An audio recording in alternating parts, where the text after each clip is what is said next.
I am Richard. I am 72 years old, and somehow I am still standing after the people I loved most tried to destroy me. I was a successful real estate CEO who thought he had built a safe fortress for his family. But the truth is, I was sleeping next to the enemy. It all unraveled on a quiet Tuesday afternoon when I stopped by my wife Diane private wellness clinic to surprise her for lunch. While waiting at her perfectly organized glass desk, I noticed a silver fountain pen. When I picked it up and twisted the cap, the heavy mahogany bookshelf behind me did not just creak. It sighed almost like a living thing before silently gliding along a hidden track built into the pristine hardwood floor. I stood there frozen. My heart was suddenly hammering against my ribs like a trapped bird. The polished silver pen slipped from my trembling fingers and hit the expensive Persian rug with a muffled thud.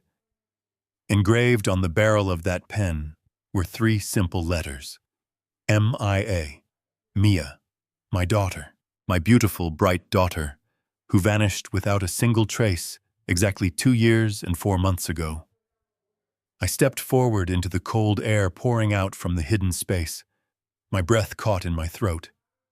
The room behind the wall was not a storage closet. It was a fully equipped medical suite bathed in harsh fluorescent light. And sitting in the center of that sterile white room strapped into a heavy motorized wheelchair was my little girl. She looked so incredibly fragile. Her collarbones protruded painfully through a thin gray hospital gown. A thick, clear tube snaked from an IV bag on a metal pole directly into a bruised vein on the back of her pale hand. I wanted to scream. I wanted to fall to my knees and thank God that she was still alive. The police had completely stopped looking for her 18 months ago. The expensive private investigators I hired had quietly taken my millions and offered me nothing but sympathetic nods and empty promises. I had spent countless nights staring at the ceiling grieving a child I assumed was dead at the bottom of the Chicago River. Yet here she was, hidden away in a secret room. But as my eyes met hers, the initial wave of overwhelming relief instantly evaporated into absolute bone-chilling terror. Mia did not look happy to see me. She did not cry out for her father. Her hollow, dark eyes were blown wide with panic. She frantically shook her head, her gaze darting frantically, not at me, but toward the main door of the office behind me. She was utterly terrified. Let me pull you back for just a moment so you can fully understand the pure insanity of this situation. I was standing inside the executive office of the most exclusive private wellness clinic in downtown Chicago. The clinic was owned and operated by my wife, Diane. Diane was my second wife, a brilliant, charming psychologist who specialized in trauma and rehabilitation for the ultra-wealthy. When Mia disappeared, Diane was my absolute rock. She held my hand through the endless panic attacks. She managed my medication when my heart condition flared up from the overwhelming stress. She was the one who convinced me to keep living when I wanted to give up entirely. I had come to the clinic today just to surprise Diane for lunch. Her receptionist told me she was in a brief meeting and to wait in her private office. I had absent-mindedly picked up the silver pen sitting next to her notepad. I recognized it immediately. I had given that pen to Mia when she graduated from college. My thumb brushed over the familiar engraving. I twisted the cap, just a nervous habit of mine. And that was the trigger. The secret mechanism engaged, and the wall opened up like the gates of hell. Now I was looking at my missing daughter. I rushed into the hidden room, ignoring the sharp shooting pain in my chest. I dropped to my knees beside her wheelchair. I reached out to touch her face, but she flinched away from my hand violently. Her lips were dry and cracked. She tried to speak, but only a raspy, broken wheeze escaped her throat. "Mia," I whispered, my voice cracking with unshed tears. "Oh my God, Mia, what happened to you? Who did this to you? Let me get you out of here right now. I am going to call the police." I reached into my suit jacket for my cell phone. The moment my hand touched my pocket, Mia let out a muffled whimper of absolute despair. She raised her free hand, the one not tethered to the IV drip, and grabbed my wrist with a weak but desperate grip. Her eyes pleaded with me. She kept shaking her head side to side. Do not make a sound, she seemed to be begging me. Do not let them know you are here. I stared at the IV bag dripping clear liquid into her bloodstream. I looked at the heavy leather straps loosely dangling from the armrests of her wheelchair. This was not a hospital room meant for healing. This was a prison cell designed to keep a human being sedated and entirely compliant. The smell of strong clinical antiseptics made my stomach churn violently. My mind raced trying to connect the impossible dots. How could Mia be here? How could she be inside Diane Clinic of all places? Did someone rent this space without Diane knowing? Was Diane being blackmailed by a cartel? My brain simply refused to accept the most obvious and horrifying conclusion. My brain refused to believe that the woman I loved and trusted was a monster. I stood up slowly, my joints aching, my heart beating a dangerous, erratic rhythm against my ribs. I have a very bad heart. The doctors warned me years ago that sudden, severe stress could be completely fatal. I forced myself to breathe evenly. I need to get you out of this chair, I told Mia softly, trying to project a calm strength I absolutely did not feel. I reached for the IV needle taped to her bruised hand. I planned to rip it out, grab her, and run out into the lobby, screaming for help. Before my fingers could even touch the medical tape, the sound of the main office door opening echoed loudly through the quiet room. The heavy brass handle turned with a sharp click. The door swung open, and the familiar click of designer heels tapped against the hardwood floor. Richard, honey, are you in here? It was Diane. Her voice was smooth and melodic, perfectly calm, perfectly normal. The voice of a loving, devoted wife. The voice of a woman who had just kept my daughter locked behind a wall for 2 agonizing years. I froze in place. The blood drained completely from my face, leaving me cold and numb. Mia squeezed her eyes shut, and a single tear rolled down her hollow cheek. There was nowhere to run. There was nowhere to hide. The trap was sprung, and the devil was walking right into the room. Diane stepped through the hidden doorway. The harsh fluorescent light caught the pristine white of her tailored blazer. I expected her to drop the ceramic coffee mug she was holding. I expected her to scream or stumble backward in horror at being caught red-handed. Instead, she merely paused. A brief flicker of annoyance crossed her perfectly manicured features, just like when the dry cleaner ruins a silk blouse. Then she sighed softly. It was a long, deeply patronizing sigh. She closed the heavy mahogany door behind her with a soft click, sealing the 3 of us inside this sterile vault. What is this? My voice came out as a harsh, guttural whisper. I pointed a shaking finger at the wheelchair. What have you done to my daughter, Diane? Why is she here? Why is she tied up like an animal? Diane did not immediately answer. She walked over to the metal tray beside the IV stand, moving with the casual grace that had made me fall in love with her a decade ago. She adjusted a small plastic valve on the IV tubing.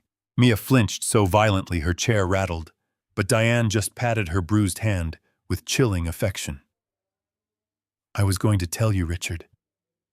Diane said, her tone as soothing as a therapist speaking to an irrational patient. I was just waiting for the right moment. You know I have always tried to protect you from things that could hurt you. Protect me. I choked on the words. You locked my daughter in a secret room for 2 years. We had funerals for her. I wept in your arms every single night. And I held you. Diane countered smoothly, turning to face me. Her eyes were pools of dark, calm water. I held you together, Richard. When your heart gave out last winter, who was the one who slept in the hospital chair next to you? Who made sure your blood pressure stayed down? Who managed the company board when you were too weak to stand? I did. I have spent the last 10 years dedicating every ounce of my being to keeping you alive. If I had told you the truth about Mia, it would have killed you on the spot. I made a medical and psychological decision to bear this burden for you. The sheer audacity of her words felt like a physical blow to my chest. A sharp, familiar pain flared behind my sternum, and I instinctively gripped the fabric of my shirt. I had a triple bypass surgery 5 years ago. My heart was a fragile, battered engine, and Diane knew exactly how to manipulate it. She was looking at my clutching hand right now, her eyes calculating the exact rhythm of my failing pulse. "Do not try to spin this." I gritted my teeth, forcing myself to stand taller despite the crushing weight in my chest. "You are a monster. I am taking her out of here. I am taking my daughter home, and then I am calling the police." I took a step toward the wheelchair. Before I could reach the metal handles, Diane stepped effortlessly into my path. Up close, I could smell her expensive vanilla perfume. It was the scent I woke up to every morning, the scent of my supposed savior. Now it smelled like poison. "Richard, please do not make a scene," Diane whispered, raising a hand to gently touch my cheek. I jerked my face away from her cold fingers. "Look at yourself. Your face is flushed. Your breathing is shallow. You are going to trigger another atrial fibrillation. If you collapse in here, I cannot guarantee I will be able to revive you. And then what will happen to poor little Mia?" She gestured toward the wheelchair. Mia had shrunk in on herself completely. Her eyes were fixed on the floor, her chest heaving with silent, panicked breaths. She looked nothing like the fierce, independent woman who used to argue with me over corporate ethics at the dinner table. Diane had broken her, systematically and completely. "Get out of my way," I growled, stepping forward again. Diane did not move. Her calm facade cracked just a fraction, revealing the ruthless predator underneath. "If you walk out that door with her, Richard, you will destroy everything. She is not well. She is sick. She needs specialized care that only I can provide. If you take her to a hospital, they will ask questions. They will dig into things. Do you really want her name dragged through the mud again? Do you want the press to see what she has become?" I stared at the woman I had called my wife. The woman who had picked out my ties, cooked my low-sodium meals, and kissed me goodnight. I realized in that suffocating room that I did not know her at all. Every act of kindness over the past decade had been a calculated investment. She was cultivating my absolute dependence on her. She made herself the gatekeeper to my health, my daily routine, and eventually my entire life. "What did you do to her?" I asked, my voice trembling with a mixture of rage and profound sorrow. "Why would you do this? We have more money than we could ever spend. If she was sick, we could have gotten her the best doctors in the world. Why hide her like a shameful secret?" "Because she was a danger to herself and to our family," Diane replied flatly. She folded her arms across her chest. "You always wore blinders when it came to your precious daughter, Richard. You refused to see her flaws. You gave her that massive trust fund. You handed her the keys to the kingdom. She was throwing it all away. I stepped in to manage a crisis you were too weak to handle." I looked over Diane's shoulder at Mia. My daughter slowly raised her head. Her lips parted. She did not make a sound, but she mouthed a single word to me. The word was run. She wanted me to leave her. She knew my heart was failing. She knew Diane held all the cards in this sterile, isolated room. If I pushed too hard right now, Diane could simply lock us both in here. No one knew I was down here. The clinic staff thought I was waiting in the outer office. If I dropped dead from a heart attack, Diane would easily spin it as a tragic medical event. She was a doctor. She knew exactly how to make a murder look like natural causes. My mind raced, operating on decades of cutthroat business instincts. In boardrooms, when you realize you are walking into an ambush, you do not fight a losing battle. You retreat. You gather your resources. You blindside your enemy when they think they have won. I had to play her game. I had to make her believe her manipulation was still working. The sharp pain in my chest throbbed, serving as a grim reminder of my physical limitations. I let out a long, ragged breath and intentionally slumped my shoulders. I let the fight drain out of my posture. I brought my trembling hand up to my forehead, rubbing my temples as if I was completely overwhelmed by the situation. "I do not understand," I mumbled, letting my voice waver and crack. "I just do not understand, Diane. I thought she was dead. I thought she drowned in the river." Diane's expression instantly softened. The predator vanished, and the loving caretaker reappeared with terrifying speed. She stepped forward and wrapped her arms around my torso, pressing her head against my chest. "I know, darling," she murmured, stroking my back. "I know it is a terrible shock, but this is a miracle. We have her back. She is safe here with me. I am fixing her. We are going to be a family again. Just let me handle this. You need to rest. Your heart cannot take this kind of stress." I stood perfectly still, accepting the embrace of a monster. Over her shoulder, I met Mia's terrified eyes. I offered my daughter the slightest, almost imperceptible nod. I was making her a silent promise. "I am not abandoning you. I am going to tear this woman's world apart."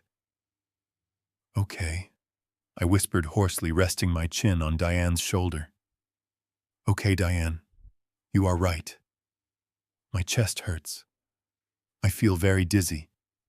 I need to sit down in the other room." "Of course you do," Diane cooed, stepping back and taking my arm gently. "Let us go back to my office. I will get you some water and your medication. Mia needs to rest anyway." Diane turned back to the wheelchair. She smiled warmly at my captive daughter. "Be a good girl, Mia.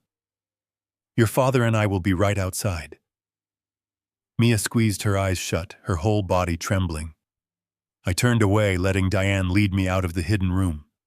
I listened to the heavy mahogany bookshelf slide back into place behind us, sealing my flesh and blood inside the walls. I smiled weakly at my wife, masking the burning inferno of hatred that had just ignited in my soul. Diane guided me to the plush leather sofa in her main office.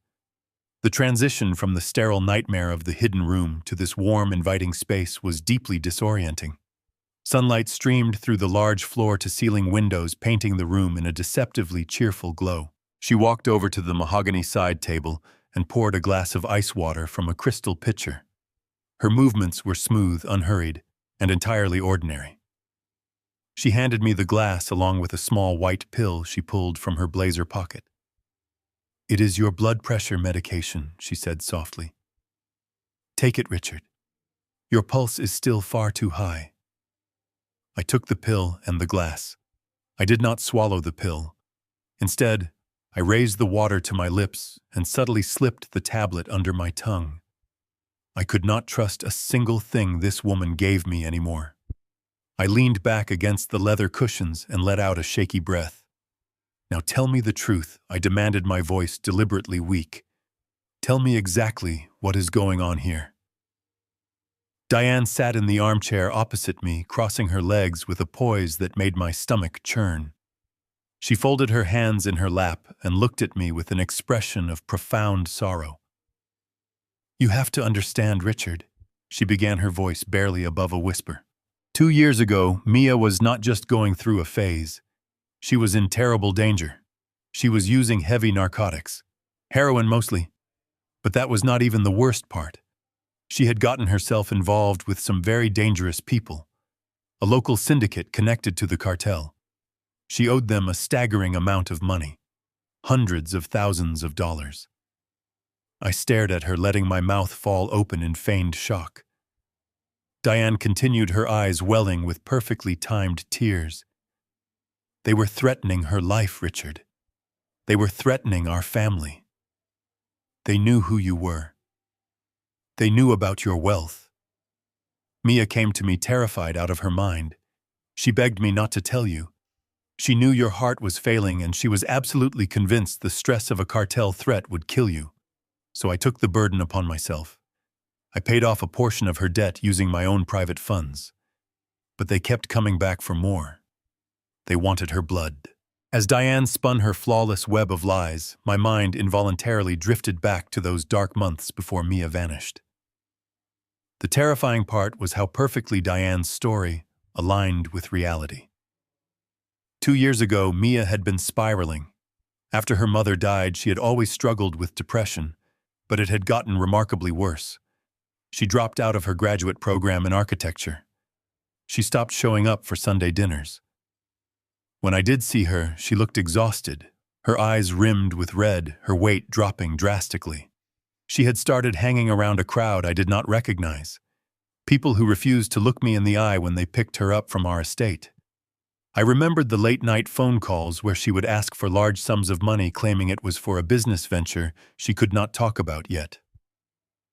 I remembered the arguments we had in the foyer, her screaming that I controlled her life with my money, and me yelling back that she was throwing her potential away. Diane had always been the mediator. Diane was always the one who would go upstairs, knock on Mia's locked bedroom door, and spend hours talking her down. Diane had positioned herself as the trusted confidant, while I was the overbearing father. The lie was terrifyingly plausible because it was built on a foundation of undeniable truth. If anyone else had told me this story, I would have believed it instantly. The syndicate gave her an ultimatum, Diane said, brushing a tear from her cheek. They were going to make an example out of her. I had no choice, Richard. I had to make her disappear. I hired private security to stage the scene at the bridge to make it look like she had jumped. I brought her here in the middle of the night. This clinic is completely secure. The room behind my office is soundproof and off the grid. It was the only way to keep her completely hidden from the people who wanted her dead. And the wheelchair, I asked, letting my voice crack with manufactured emotion. The IV bag. Why is she tied down? Diane sighed heavily, looking down at her hands. She is going through an aggressive long-term detox protocol. Her brain chemistry is completely shattered from the drugs. When she is awake, she is violent. She tries to hurt herself. She tries to break out. The restraints and the sedatives are for her own protection until her mind heals. I am treating her, Richard. I am saving her life. I looked into the eyes of the woman who had masterminded the destruction of my family. She looked like a saint bearing an unbearable cross. I slowly leaned forward and buried my face in my hands, letting out a loud, ragged sob. I forced my shoulders to shake. "Oh, Diane!" I cried out, my voice muffled by my palms. My poor little girl. I had no idea. I had absolutely no idea it was this bad. I felt her warm hand gently stroke the back of my neck. "I know, darling," she whispered. "I know. I did what I had to do to protect our family, and I will keep protecting you both, no matter what it takes. Just trust me completely." I continued to weep quietly into my hands, playing the fragile role of the broken old man perfectly. She truly thought she had won. She thought her brilliant web of deceit was totally impenetrable. But she did not realize that the terrified prey was actually a patient hunter. "It is going to be all right, Richard," she whispered. "I have everything under control." I needed to pull myself together and act like the weak, dependent husband she believed me to be. I slowly lowered my hands, grabbing a tissue from the polished wooden dispenser on her desk. I dabbed at my eyes, making sure they looked red and pathetic. As I leaned forward, catching my breath, my gaze swept across the pristine surface of her glass desk. Diane was a meticulous woman. She never left things out of place. But in her haste to intercept me, she had left a thin manila folder slightly open near her keyboard. The bold black letters at the top of the thick legal document caught my eye instantly. Power of attorney. My heart skipped a painful beat. My eyes scanned the visible text upside down. I saw Mia's full legal name. I saw the name of the family trust fund. A cartel assassin does not ask for a power of attorney. A drug syndicate does not need legal authorization to manage a financial portfolio. The puzzle pieces violently snapped together in my mind. Diane was not hiding Mia from a cartel. Diane was holding her hostage to steal the massive trust fund I had set up for my daughter. The sheer scale of her greed was staggering. She was starving and sedating my daughter just a few feet away from where she sat, nodding sympathetically at my manufactured tears. I swallowed the bile rising in my throat. I forced a trembling smile, looking up at Diane with wide, grateful eyes. "You are an angel, Diane." I whispered, my voice thick with fake emotion. "I do not know what I would do without you, but please, I need to see her one more time before we go home. Just for a minute. I need to look at my little girl again." Diane hesitated. I saw the gears turning in her calculating mind. She weighed the risk of letting me back into that room against the risk of denying a grieving father his emotional closure. She chose the path of the benevolent savior. "Of course, darling," she said softly, "but only for a moment. Her heart rate was quite elevated, and she needs to sleep the medication off." She walked over to the bookshelf, pressing the hidden switch disguised behind a row of heavy encyclopedias. The wall glided open once again. The blast of cold, sterile air sound hit my face, grounding me in the terrifying reality of the moment. We stepped back into the nightmare. Mia had not moved. She was still slumped down in the heavy motorized wheelchair, the IV fluid dripping methodically into her bruised vein. As we walked into the room, Mia's fragile head snapped up. Her hollow eyes darted past me and locked directly onto Diane. I watched my daughter's reaction closely. I had seen addicts in withdrawal. I had seen people in deep physical pain. But the true look on Mia's face was not the agony of a drug detox. It was pure, unadulterated terror. Her breathing hitched, her chest rising and falling in rapid, shallow spasms. She shrank back against the leather seat, trying to make herself as small as possible. She was looking at Diane the way a cornered animal looks at a butcher. Diane stepped forward, her heels clicking sharply against the floor. "Your father is going to head home now, sweetie," Diane said, her voice dripping with artificial sweetness. "He is very tired and you need to rest too. Say goodbye to Daddy." Mia did not speak. She just kept trembling, her eyes wide and fixed on her stepmother. I walked past Diane, placing myself directly between my wife and my captive daughter. "I love you, Mia," I said softly, crouching down so I was at eye level with her. "I am going to get some rest, just like Diane says, but I will be thinking about you." I reached out and gently pulled her into a hug. As I held her, I knew this was my only chance. My Apple Watch was strapped to my left wrist. It was a newer model equipped with a cellular connection, GPS tracking, and an independent voice recording function.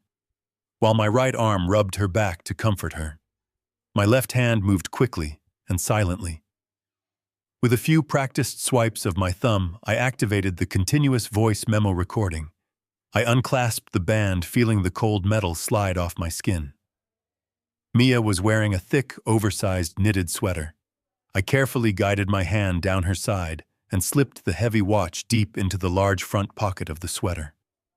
I gave her shoulder a firm, reassuring squeeze, pressing 2 fingers gently against her collarbone in a rhythm we used to use when she was a little girl. 2 quick taps.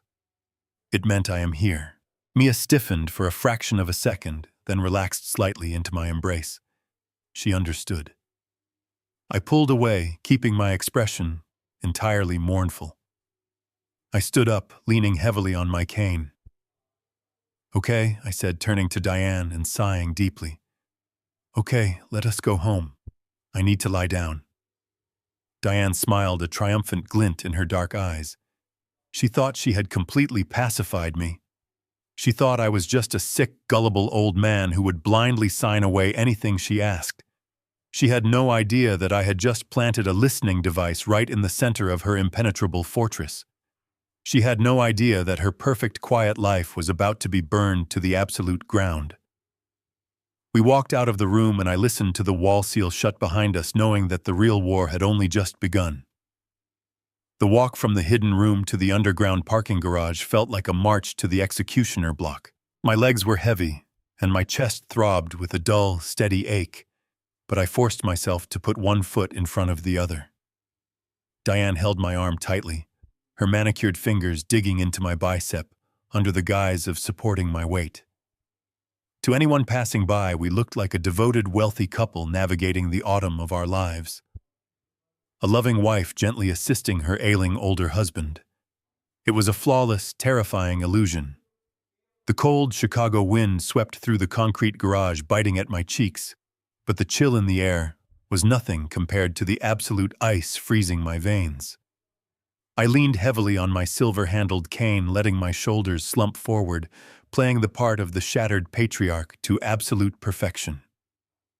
Diane clicked a button on her key fob, and the lights of her sleek black luxury SUV flashed in the dim garage. She opened the passenger door for me, guiding me into the plush leather seat with practiced care. I sank into the cushions, letting out a long, weary sigh. The heavy car door slammed shut instantly, cutting off the ambient noise of the city. Inside the cabin, it was completely silent, like a tomb. Diane slid into the driver's seat and started the engine. The dashboard lit up with a soft blue glow, illuminating her sharp, aristocratic profile. She adjusted the climate control, ensuring the temperature was perfectly warm and comfortable for my supposedly fragile condition. She reached out and placed her warm hand over mine, giving it a gentle, reassuring squeeze. "Just close your eyes, Richard," she murmured softly, keeping her eyes on the road as we pulled out into the afternoon traffic. "You have had a massive shock today. The best thing you can do now is rest and let me handle the heavy lifting. I am going to take care of everything. I promise you, Mia is in the best possible hands. You do not need to worry about the syndicate or the cartel or any of the ugly details. That is my job as your wife, to bear the ugly things so you do not have to." I nodded slowly, keeping my gaze fixed on the passing buildings outside the tinted window. "Thank you, Diane," I whispered, letting my voice tremble just enough to sound thoroughly defeated. "I am just so tired." I closed my eyes, resting my head against the cool leather headrest. In the darkness behind my eyelids, the image of my beautiful daughter strapped to that wheelchair burned like a branding iron. I focused on the rhythm of my breathing, forcing my heart rate to slow down. Outwardly, I was a defeated old man drifting off to sleep. Inwardly, the ruthless mind of a former commercial real estate chief executive officer was violently snapping back to life. I had spent 40 years building an empire in one of the most cutthroat business environments in the world. I had crushed aggressive corporate takeovers, outsmarted ruthless competitors, and navigated treacherous legal landmines. I had retired because my heart was failing, not because my brain had lost its edge. As the luxury SUV glided smoothly down the highway, I began to brutally analyze the woman sitting next to me. The scales had finally fallen from my eyes, and the clarity was blinding.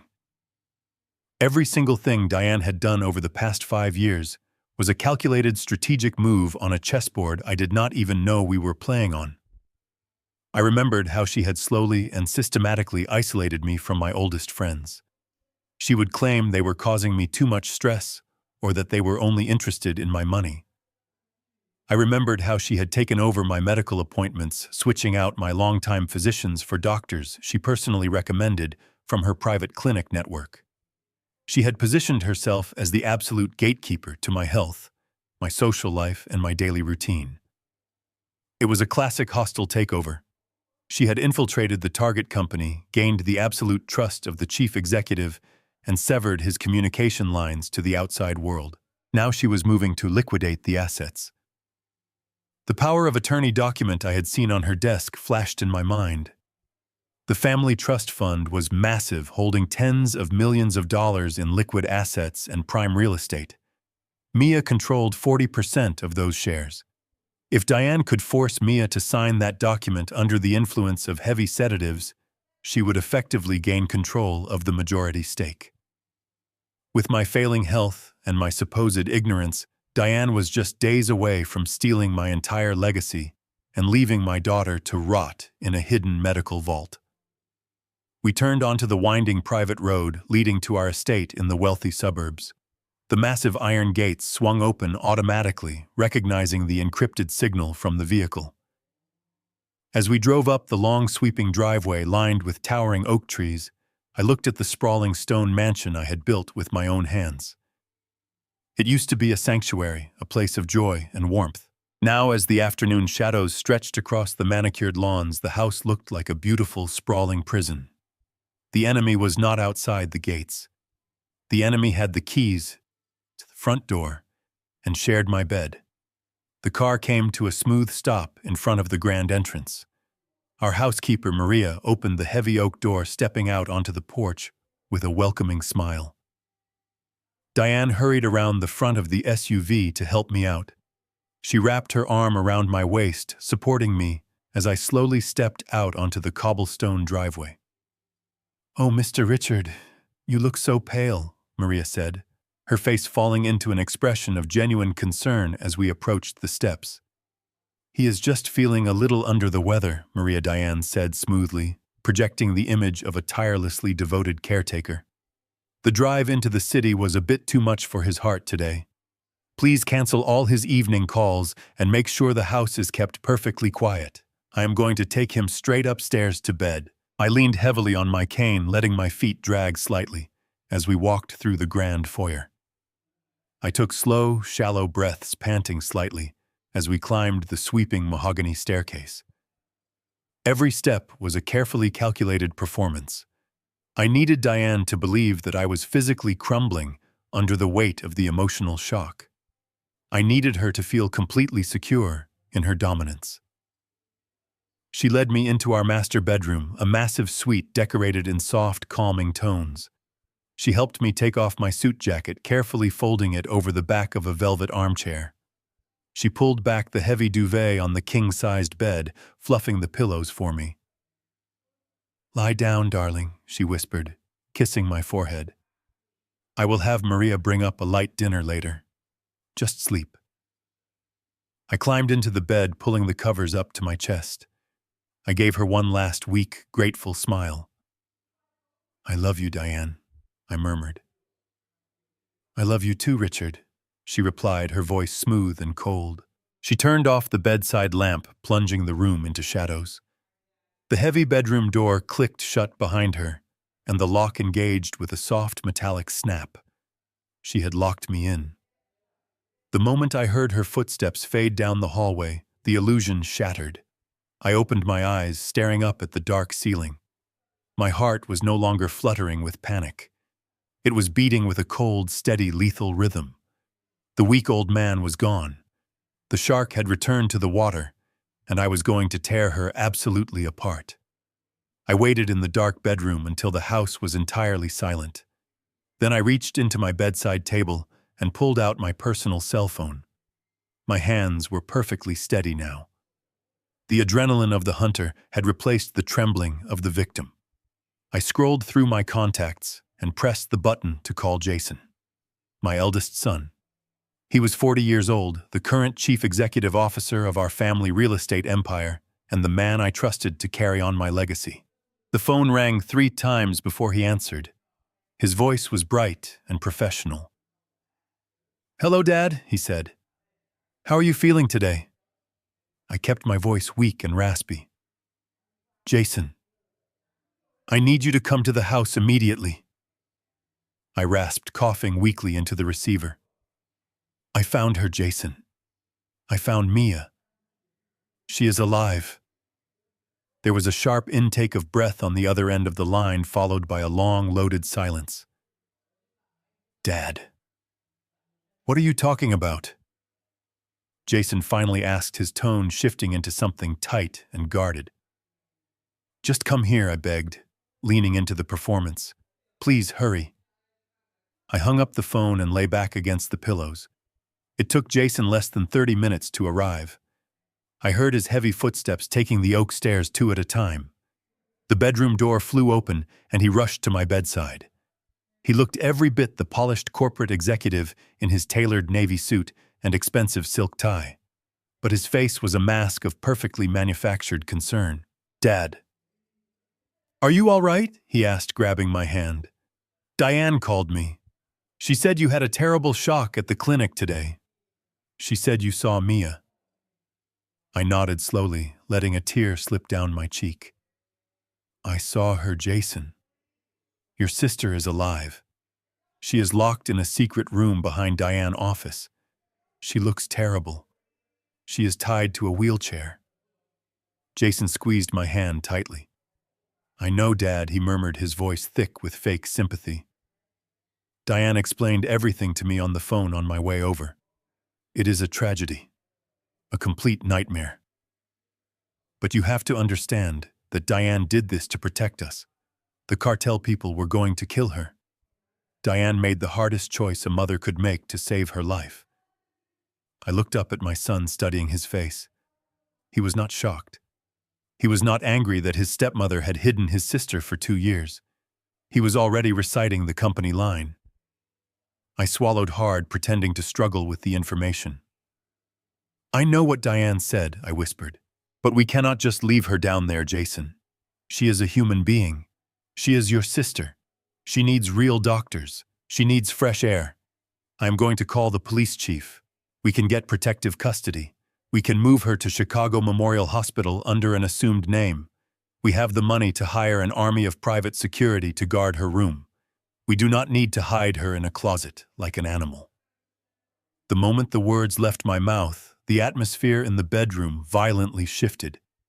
The concerned, loving son vanished in the blink of an eye. Jason dropped my hand and took a step back from the bed. His jaw clenched and his eyes grew hard and cold. You are not calling the police, Dad. He snapped, his voice suddenly sharp and commanding. Are you out of your mind? Do you have any idea what kind of scandal that would cause? If the press finds out my sister is a cartel hostage hiding in a fake rehab clinic, our stock prices will absolutely plummet. The board of directors will panic. We will lose the new downtown development contracts instantly. I stared at him, letting the horrifying reality wash over me. He was not worried about Mia. He was worried about the stock prices. I pushed a little further, playing the desperate father. To hell with the stock prices, I cried out, sitting up slightly. She is my daughter. We are taking her to a hospital tonight. Jason stepped forward and pointed a rigid finger at my face. You will do no such thing, he growled, his mask slipping completely. You are not thinking clearly. Your heart is weak and your mind is failing. Diane has this entirely under control. She is a medical professional. If you try to move Mia or call the police, I will personally step in and declare you medically unfit to make decisions for this family. Do you understand me? You will sit here, you will take your pills, and you will let Diane finish what she started. I looked into the eyes of my firstborn child, the boy I had taught to ride a bicycle, the young man I had proudly handed the keys to my empire. He was standing in my bedroom, threatening to declare me incompetent to protect a woman who was torturing his own sister. He was in on it. My own blood was part of the conspiracy. The realization felt like a physical knife twisting deep into my gut. I had spent my entire adult life building an empire for him to inherit. I had overlooked his arrogance and his endless greed because he was my son. Now he was using the power I gave him to keep his own sister locked in a cage. He buttoned his suit jacket, adjusting his silk tie with a sickeningly calm demeanor. I am going to leave now, Dad, he said, his tone returning to that cold, corporate baseline. Diane will bring your dinner soon. Do not make this harder than it has to be. Sleep on it. By tomorrow, you will see that we are doing the right thing for everyone. He turned his back on me and walked out of the room, pulling the heavy wooden door shut behind him. I stared at the closed wooden door after Jason left. The silence in the bedroom was suffocating, heavy with the weight of my son and his ultimate betrayal. I lay perfectly still in the dark, listening to the faint sounds of the house settling. I heard the front door open and close. I heard the car engine fading down the long driveway, and then nothing but the steady ticking of the grandfather clock in the hallway. I waited. I had to be absolutely certain that Diane was asleep. When the clock chimed midnight, I threw off the heavy duvet. The physical ache in my chest was completely eclipsed by a burning, focused rage. I walked over to my desk and booted up my laptop. The screen cast a pale, cold light across my face. I opened the tracking application linked to my smartwatch. The GPS locator pinged instantly. A small blue dot pulsed steadily at the exact address of the downtown clinic. The watch was still with Mia. My hands hovered over the keyboard. I took a deep breath and activated the live audio feed. For a few agonizing seconds, there was only the soft hiss of digital static. Then the audio cleared. I was transported back into that sterile, hidden room. I could hear the faint rhythmic beep of a medical monitor. I could hear the shallow, ragged sound of Mia breathing. Hearing my young daughter breathe brought a fresh wave of tears, but I forced myself to focus. I leaned closer to the speakers. Suddenly, the audio spiked with the clunk of a metal lock disengaging. The door slid open. The sharp, unmistakable click of designer heels echoed through the microphone. I heard the sound of a plastic chair being dragged across the floor. Diane was sitting down next to the wheelchair. Then my laptop speakers broadcasted the distinct chime of a cell phone dialing out on speakerphone. It rang twice before someone picked up. "Are you at the house, Jason?" Diane asked, her voice stripped of all maternal affection. It was cold, sharp, and strictly business. "I just left the house," Jason replied. His voice sounded thin and strained. He was falling apart, the stress cracking his polished veneer. "It was a disaster, Diane. The old man is losing it. He was crying, begging me to call the police and move her to a hospital. I had to threaten to declare him medically incompetent just to shut him up. He is unpredictable right now. I am telling you, we pushed him too far today. Letting him see her was a massive mistake." "It was not a mistake," Diane snapped back. "You panic too easily, Jason. Your father is a weak, sentimental fool. He needed to see her broken so he would believe the cartel story. He will not call the police because he is terrified. I have his daily medication. I have his environment controlled. You just need to focus on your end of the problem." "Do we have the paperwork ready?" "Oh." I heard the sound of papers shuffling. "Yes, the legal team finalized the transfer documents this afternoon," he said, breathing heavily. "But we are running out of time. The trust fund matures this Friday. If Mia does not legally sign over her 40% stake before the banks close on Friday, the automatic provisions kick in. The board of directors will be officially notified, and independent auditors will demand a face-to-face meeting with her to verify her assets.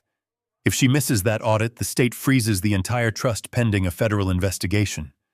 We will lose absolutely everything. The money, the properties, the new downtown development. All of it will be securely locked up." I gripped the edge of my desk so hard my knuckles turned white. This entire dark nightmare was about the family trust fund. When my first wife died, I established an ironclad trust to ensure Mia would always be protected. She held 40% of our entire empire. Jason only held 20%. Jason had always resented his sister for holding the larger share. They needed her signature to legally transfer her shares to the holding company. They needed to rob her blind before the trust matured. "She will sign it," Diane said, her voice dropping to a sinister hum. "I increased her dosage tonight. The sedatives are breaking down the last of her psychological resistance. By Thursday, she will not even know her own name. She will hold the pen and she will sign exactly where I tell her to sign. You just make sure the notary is someone on our payroll, someone who will look the other way when they see her state." "I have the notary handled," Jason muttered, sounding terrified. "But what about Dad? What if he wakes up tomorrow and decides to call the police anyway? What if he fights back?" Diane let out a very soft, chilling laugh. "Let him try," she murmured. "Your father is hanging by a thread. His heart is a ticking time bomb. If he causes any more trouble, I will simply adjust his medication again. A slight increase in his blood pressure pills a little extra stress, and nature will take its course. It will be a tragic, sudden heart attack. You will be the sole heir left to pick up the pieces. We are too close to the finish line to falter now, Jason. Just hold your nerve until Friday." "I will," Jason whispered.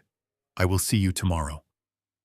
The heavy door slid shut, and the audio feed returned to the sound of labored breathing.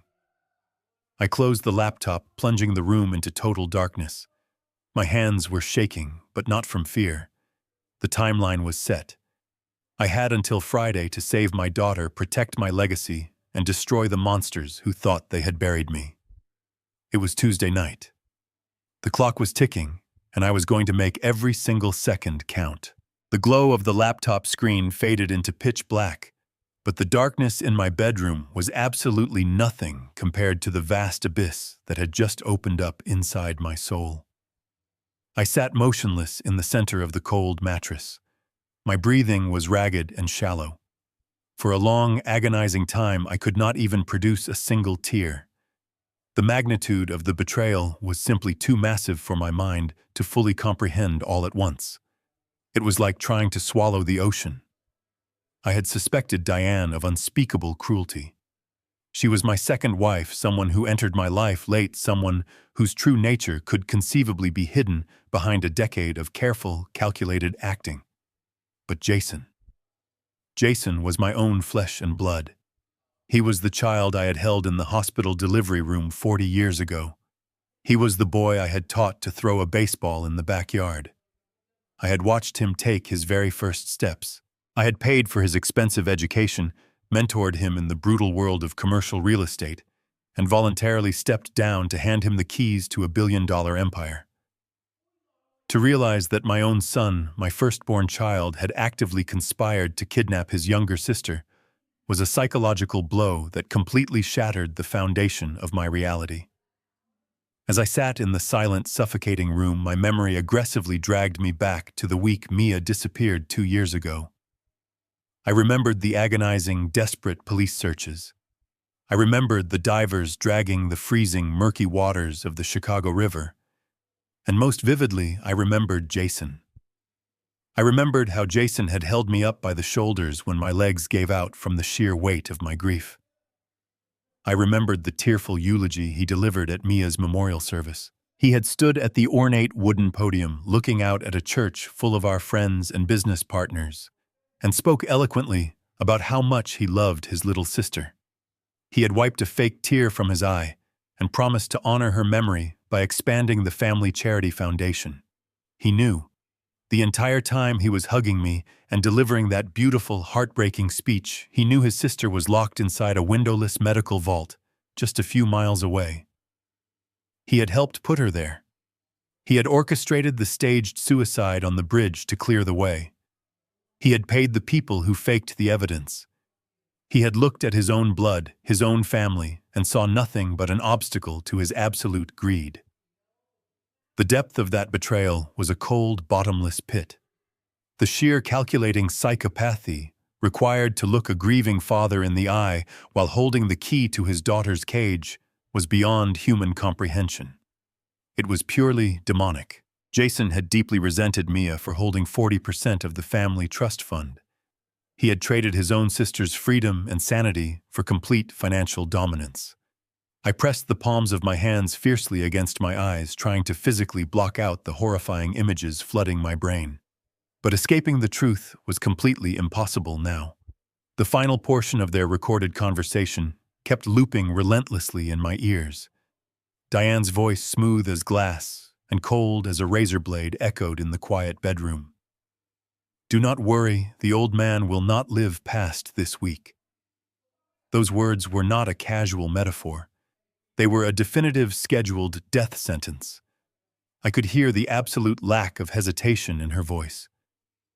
There was no remorse. There was no doubt. She spoke about ending my life with the same casual tone someone might use to discuss taking out the garbage. I had trusted this woman with my fragile life, and she was actively calculating the exact moment she would stop my heart. Diane was a medical professional with unrestricted access to my daily routine, my diet, and my prescription medications. She knew exactly how damaged my heart was. She knew that any sudden spike in blood pressure could trigger a fatal arrhythmia. They had kept me alive just long enough to ensure Jason was firmly entrenched as the chief executive officer of the corporation. Now that the trust fund deadline was rapidly approaching, I was no longer a useful puppet. I was a massive, dangerous liability.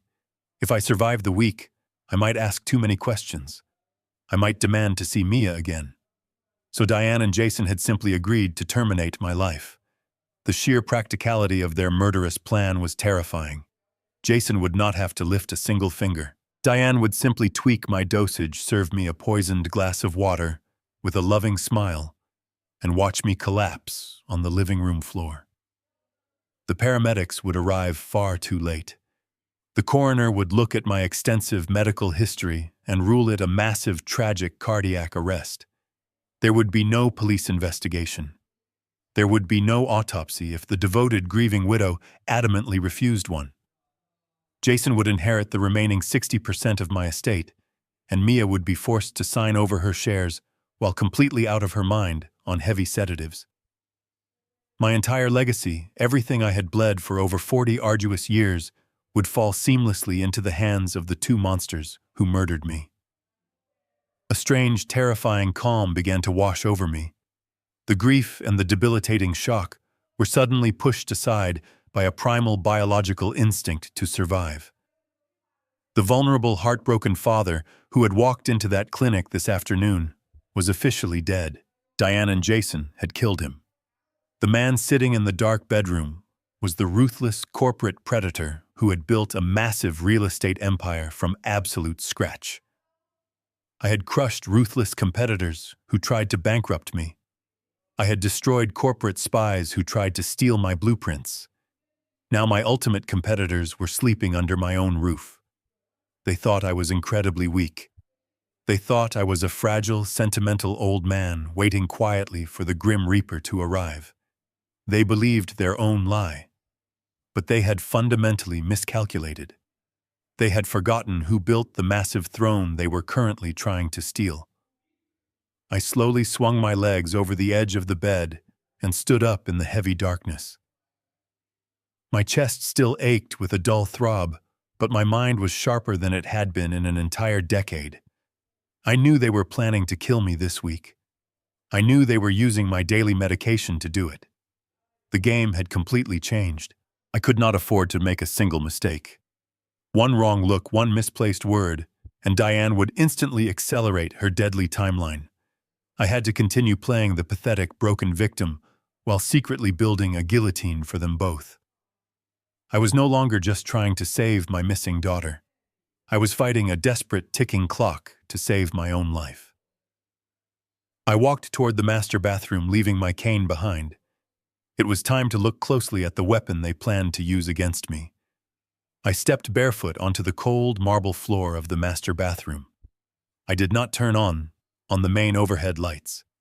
Instead, I reached for the small brass switch under the vanity mirror, allowing only a dim yellow glow to wash over the sink. I stared at my reflection in the glass. I looked haggard. My skin was drawn tight over my cheekbones, and dark purple shadows bruised the skin beneath my eyes. I looked exactly like a dying man. For months, Diane had stood behind me in this very mirror, brushing my shoulders and telling me how brave I was for fighting such a severe cardiac decline. Every word was a calculated piece of the murder plot. I opened the heavy mahogany medicine cabinet. The glass shelves were lined with an army of amber prescription bottles. Diane was meticulous about my regimen. She organized my pills into a plastic daily dispenser every Sunday night. She always insisted on handing me my morning and evening doses personally. I reached out and bypassed the plastic dispenser, going straight for the primary bottle of my blood pressure medication, hidden behind a row of harmless vitamins. I grasped the plastic cylinder and twisted the child-proof cap off.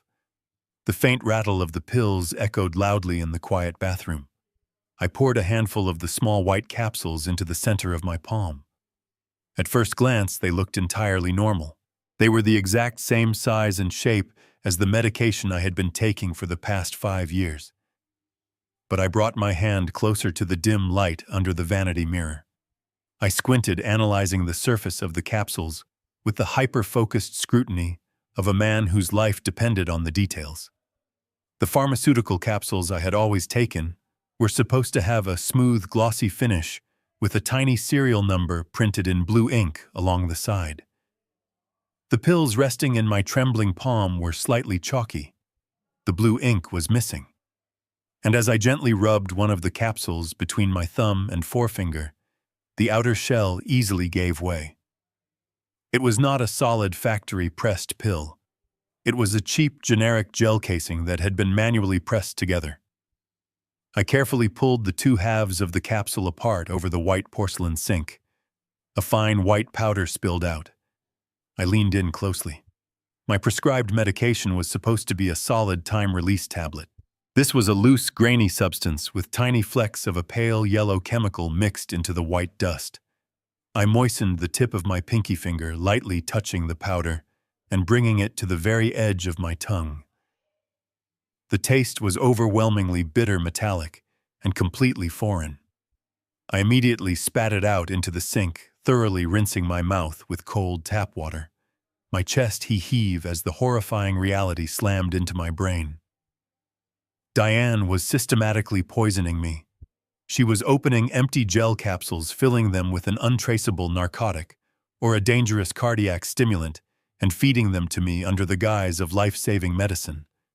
Suddenly, every single mysterious health scare over the past 6 months made perfect, terrifying sense. I remembered the afternoon I had collapsed in the garden, my heart fluttering violently against my ribs like a trapped bird. Diane had rushed to my side, claiming my blood pressure had inexplicably spiked. I remembered the constant dizzy spells, the suffocating shortness of breath, and the crushing fatigue that kept me confined to my bed for days at a time. My doctors were baffled by my rapid decline. But Diane was always there, shaking her head and whispering about the natural progression of heart disease. My disease was not progressing naturally. My disease was my wife. She was meticulously calculating the exact dosage required to weaken my heart muscle without triggering an immediate fatal arrest before the trust fund documents were securely signed. She was breaking down my body day by day, dose by poisonous dose, making sure I appeared to be a failing old man to everyone around us. She was paving the perfect alibi. When my heart finally gave out completely, no one would question it. The coroner would see a long, documented history of cardiac decay. Jason would play the grieving son, and Diane would play the devastated widow who tried everything in her medical power to save me. It was a flawless, undetectable murder. I looked down at the lethal powder scattered across the white porcelain sink. A surge of violent primal anger rushed through my veins, completely wiping away any remaining traces of the frail old man. At that exact moment, I realized I was no longer a father trying to mend a broken family. I was the prey caught in a deadly trap set by the people I had trusted most in the world. But the prey had just figured out how the trap worked. I carefully reassembled the remaining capsules and placed them back into the amber bottle. I could not simply flush the poison down the toilet. If Diane noticed her deadly stash was missing, she would instantly know I was onto her. She would realize the game was up, and she would find a faster, more brutal way to finish me off. I had to let her believe she was still entirely in control of my fate. I had to let her believe her poison was working. I placed the amber bottle exactly where I had found it, on the glass shelf, closing the medicine cabinet with a soft click. I stood in the dim bathroom and formulated my plan. It was Wednesday morning. I had less than 48 hours before they forced Mia to sign away her life and then inevitably killed me. I could not go to the police yet. If I called the authorities, Diane would immediately destroy the evidence and claim Mia was a willing patient in her clinic. Jason would use his massive corporate influence to bury the investigation. I needed undeniable proof. I needed a legal weapon so devastating that they could never escape it. And more importantly, I needed to get out of this house alive. I walked back into the dark bedroom, staring at the empty spot on the mattress where my wife usually slept. Tomorrow morning, I was going to give Diane exactly what she wanted. I was going to take her poisoned pill right in front of her smiling face, and then I was going to unleash absolute hell. I awoke the next morning to the sound of curtains being drawn back. Sunlight flooded the room. Diane stood by the window in a pressed silk robe, her hair styled. She turned with that familiar loving smile, holding a tray with coffee and my morning medication. "Good morning, darling," she murmured, her voice laced with an affection that turned my stomach into knots. "How did you sleep?" I forced my facial muscles to relax. "Not very well," I rasped, making sure my voice sounded weak and breathless. "My chest feels incredibly tight." Diane's eyes flashed with a microscopic glimmer of dark satisfaction before she masked it with wifely concern. "Oh, Richard, you pushed yourself too hard yesterday," she said, setting the tray down. She picked up the plastic cup containing the poisoned capsule. "You need to take your medicine right now. It will stabilize your heart rate." I slowly pushed myself up against the headboard, letting out a convincing groan of discomfort. I reached out with a trembling hand and took the cup from her fingers. She stood beside the bed watching me intently. I knew I had to make this look flawless. I brought the cup to my lips, tossing the white capsule backward. But instead of swallowing it, I tucked it deep into the pocket of my cheek, right behind my lower teeth. I immediately grabbed the water and took 3 large gulps, swallowing heavily to sell the illusion. I handed the glass back, offering a grateful nod. "Thank you, Diane," I whispered. She smiled gently, brushing hair from my sweaty forehead. "You just rest now," she said softly. "I will go downstairs and have Maria prepare oatmeal for you. I will be right back." As soon as she walked out the door, I spat the gel capsule into a tissue and shoved it into my pocket. The countdown had begun. I needed to give her a few minutes, enough time for her to believe the deadly powder was entering my bloodstream. I lay staring at the ceiling, mentally rehearsing the symptoms of a massive myocardial infarction. I had survived a real heart attack 5 years ago. I knew exactly what it felt like. I remembered the suffocating weight, the inability to breathe, and the paralyzing agony radiating down the left arm. I had to reproduce that medical emergency perfectly, or she would finish the job with a pillow. I waited exactly 4 minutes. Then I threw the duvet off and swung out of bed. I stood up, took a deep breath, and let out a blood-curdling scream of pure agony. I violently swept my arm across the bedside table, sending the tray, coffee cup, and brass lamp crashing to the floor with a deafening shatter. I collapsed onto the ground, gripping my chest with both hands, curling into a tight ball. I began to gasp for air, making choking sounds in my throat. My acting was fueled by genuine rage, which made the physical tremors racking my body entirely believable. I heard the rapid, frantic sound of footsteps pounding up the mahogany staircase. Richard, Diane screamed, bursting through the bedroom door. She dropped to her knees beside me, her hands hovering over my violently shaking body. "Oh my God! Richard, what is happening?" I did not answer her. I kept my eyes squeezed tightly shut, letting a thin trail of saliva leak from the corner of my mouth. I arched my back, panting rapidly, clawing at the fabric of my pajama shirt directly over my heart. "Help me," I wheezed, forcing my voice to sound incredibly faint and strangled. "I cannot breathe. It hurts so much." Diane immediately pulled her cell phone from her robe pocket and dialed emergency services. I cracked my right eye open just a fraction of an inch, peering up at her from the floor. Her voice was pure panic as she spoke to the dispatcher. "Yes, please, you have to hurry. My husband is having a massive heart attack. He has a history of severe cardiac disease. Our address is 400 Oakwood Drive. Please send an ambulance immediately. He is turning blue." She sounded like the most terrified, devoted wife in the world. But as she listened to the dispatcher give her instructions, I saw the truth. She looked down at my writhing body, believing I was entirely consumed by the pain, and her mask completely slipped. The frantic panic on her face vanished, replaced by a cold, calculating, and utterly sinister smirk. She was smiling. She was watching me die, and she was absolutely thrilled. "Hold on, Richard," she said, her voice dripping with fake terror for the benefit of the recorded emergency line. "The ambulance is on the way. Just stay with me." I closed my eye again, continuing my desperate performance. 10 agonizing minutes passed before the loud, piercing wail of sirens echoed up the driveway. I heard the front door bang open, followed by the heavy boots of paramedics charging up the stairs. They swarmed into the bedroom, instantly pushing Diane aside.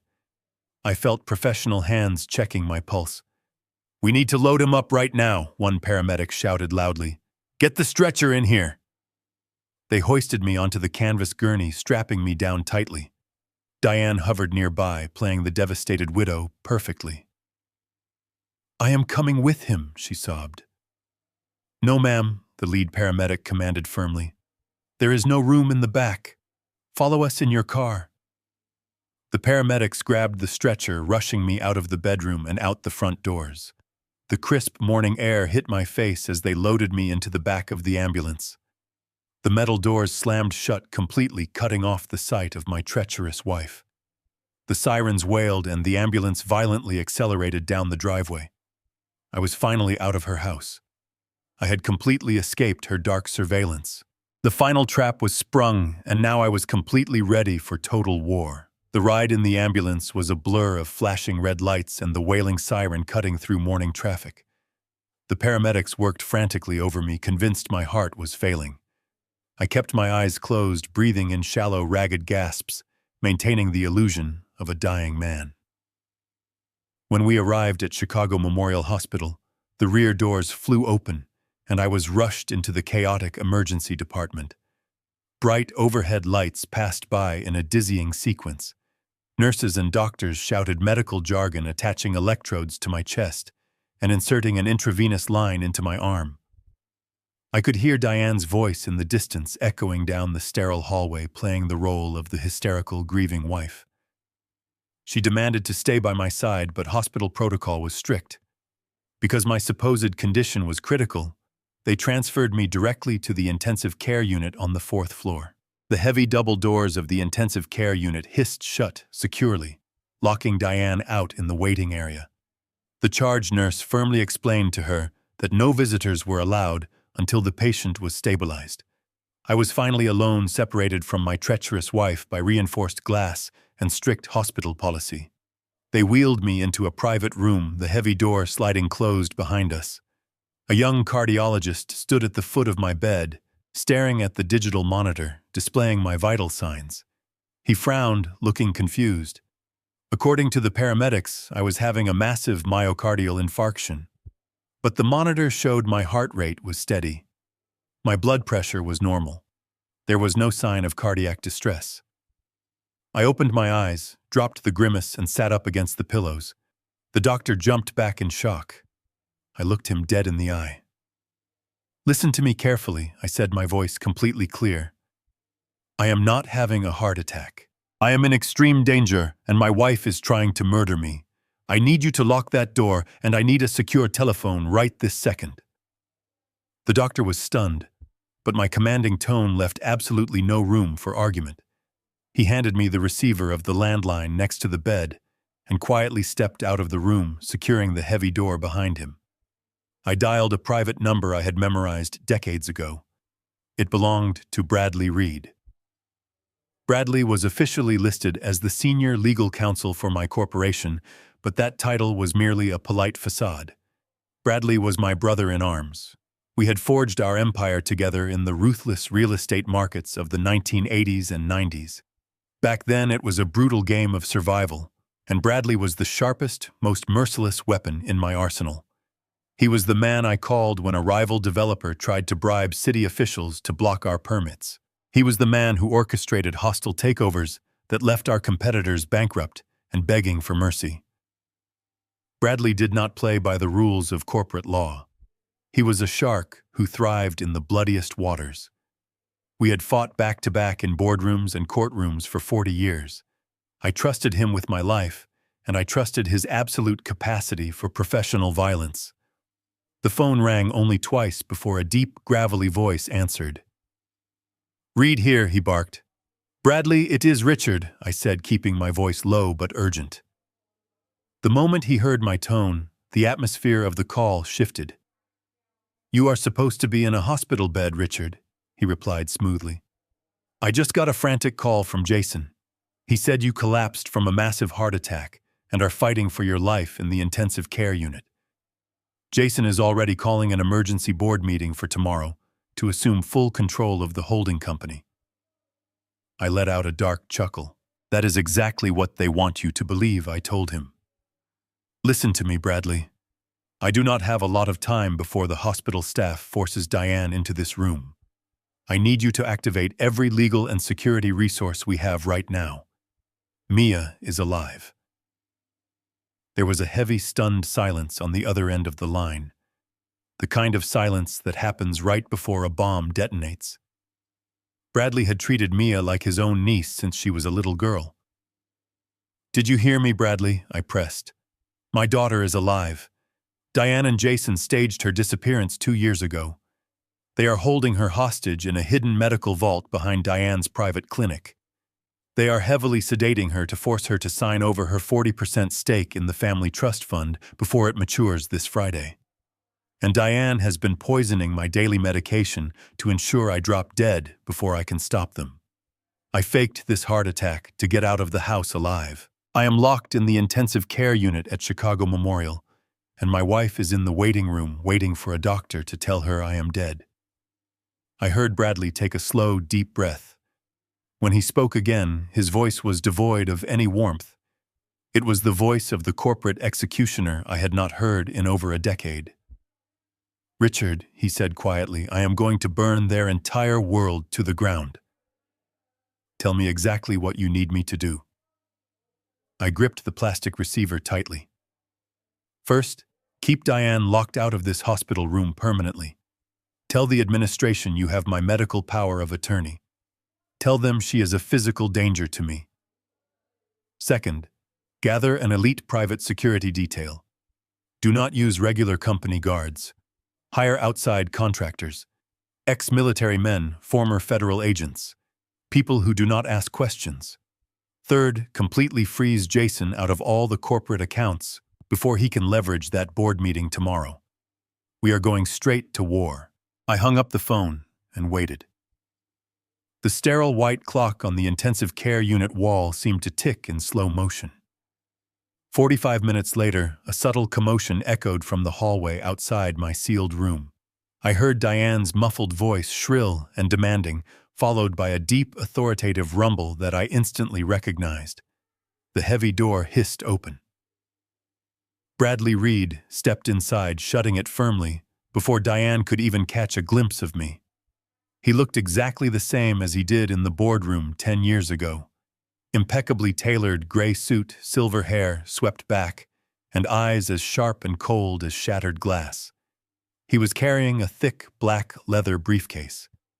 He did not ask how I was feeling. He pulled a chair to the side of my bed, snapped the latches of the briefcase open, and withdrew a stack of dense legal documents.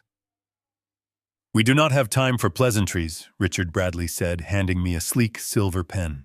The hospital administration has been officially notified that I hold your supreme medical and legal power of attorney. Diane has been legally barred from making any decisions regarding your care or your visitors. Now I need your signature on these 3 pages. The first document immediately revokes any and all proxy powers currently held by Jason. The second document places the entire holding company into an emergency lockdown under my direct supervision.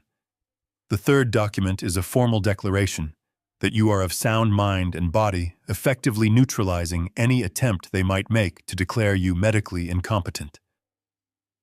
I took the pen and signed my name on the dotted lines. My signature was not the shaky scrawl of a dying old man.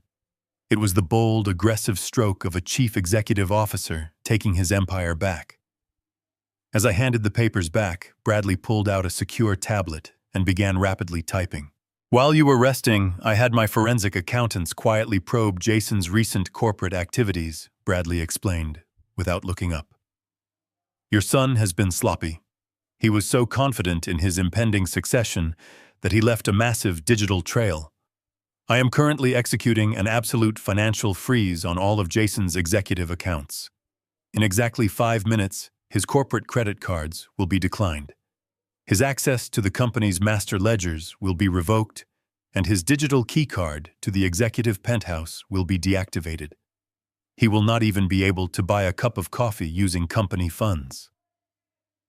We are cutting off his air supply before he even realizes he is suffocating. And what about Diane? I asked, the bitter taste of the poisoned pill still lingering in my memory. Bradley offered a grim, satisfied smile. Diane is a slightly more complicated target, but she is far from invincible. I tracked the private funds she used to establish her wellness clinic. She has been funneling money into 3 separate offshore accounts in the Cayman Islands. She thought they were completely untraceable. She was wrong. Through a series of aggressive legal injunctions, leveraging international fraud statutes, I have managed to freeze those offshore accounts completely. Her personal wealth is currently locked in a judicial purgatory. When she tries to access her escape funds, she will find absolutely nothing but empty digital vaults. They are both entirely paralyzed, Richard. Now we need the muscle. Just as he finished speaking, the door to the intensive care unit room opened again. This time it was not a doctor or a nurse. 2 men walked in, moving with the quiet, lethal grace of apex predators. They wore dark, nondescript suits, but everything about their posture screamed military training.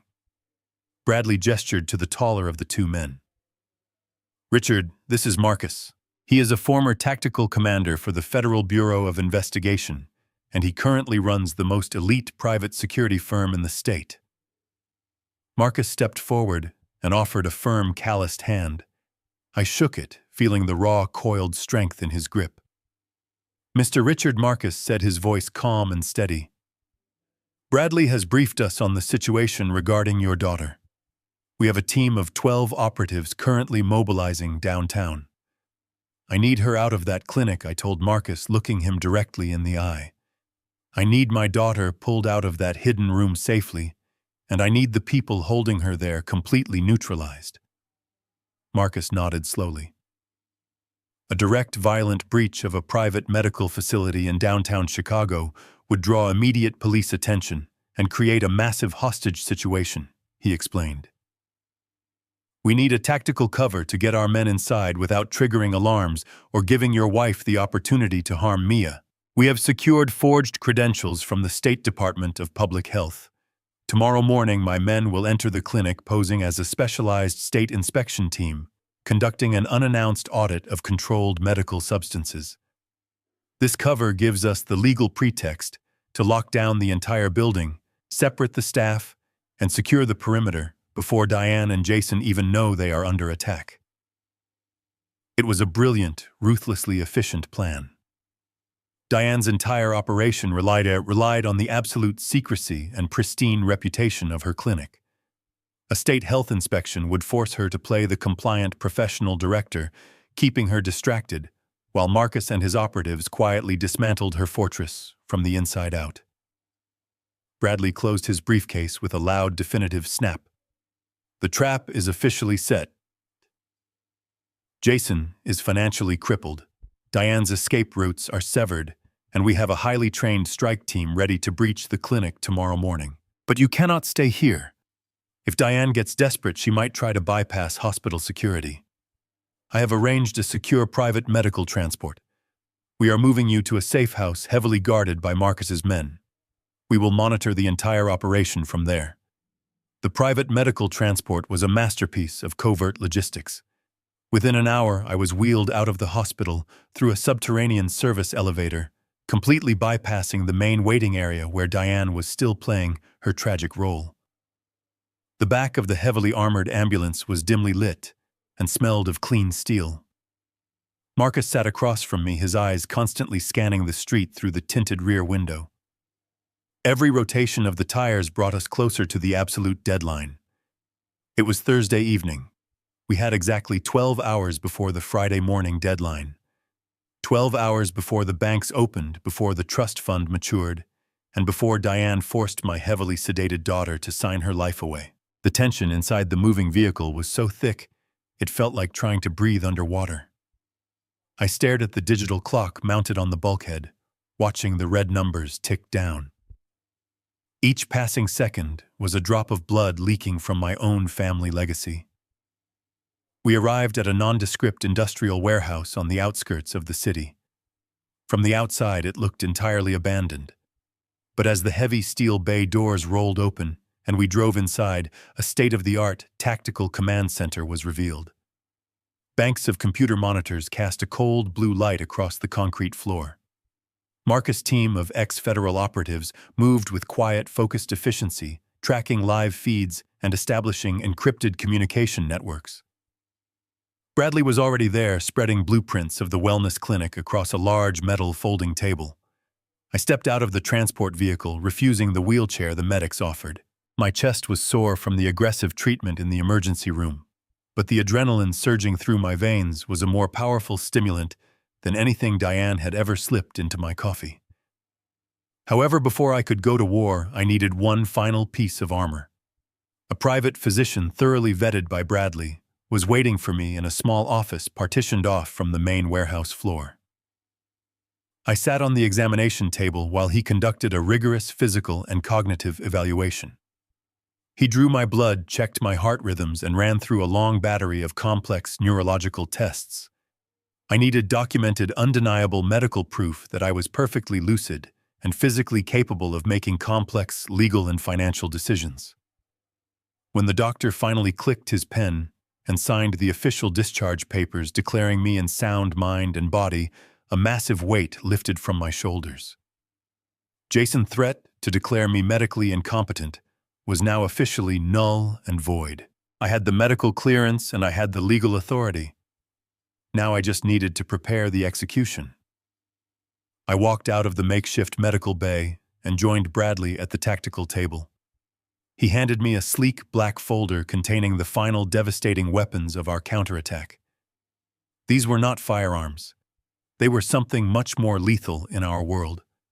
They were irrevocable legal decrees. Richard Bradley said, tracing a finger over a satellite image of the clinic. The building Diane operates out of is registered under a shell corporation, but the actual land beneath it is still owned by your primary real estate holding group. You never transferred the deed. I smiled a cold, humorless expression. I had purposely kept the land deed in my name years ago as a minor tax strategy, completely forgetting about it until Bradley unearthed the documents this afternoon. That oversight was about to become Diane's ultimate undoing. Because I owned the land, I had the absolute legal right to shut down the facility, revoke the lease instantly under emergency provisions, and cut the power grid to the entire building. They were trapped inside a fortress built on my soil. Bradley tapped another document. I also have the court orders prepared. The moment we breach that clinic, these papers will officially strip Jason of his executive title and seize every single asset he falsely claimed. We have his financial throat in our hands. You just have to give the signal to squeeze. I looked at my reflection in the dark window of the warehouse office. I was no longer wearing the pathetic, frail hospital gown. Marcus had procured a tailored charcoal suit, a crisp white shirt, and a dark crimson tie. I dressed slowly, fastening the buttons with steady fingers. Every piece of clothing felt like a plate of heavy armor.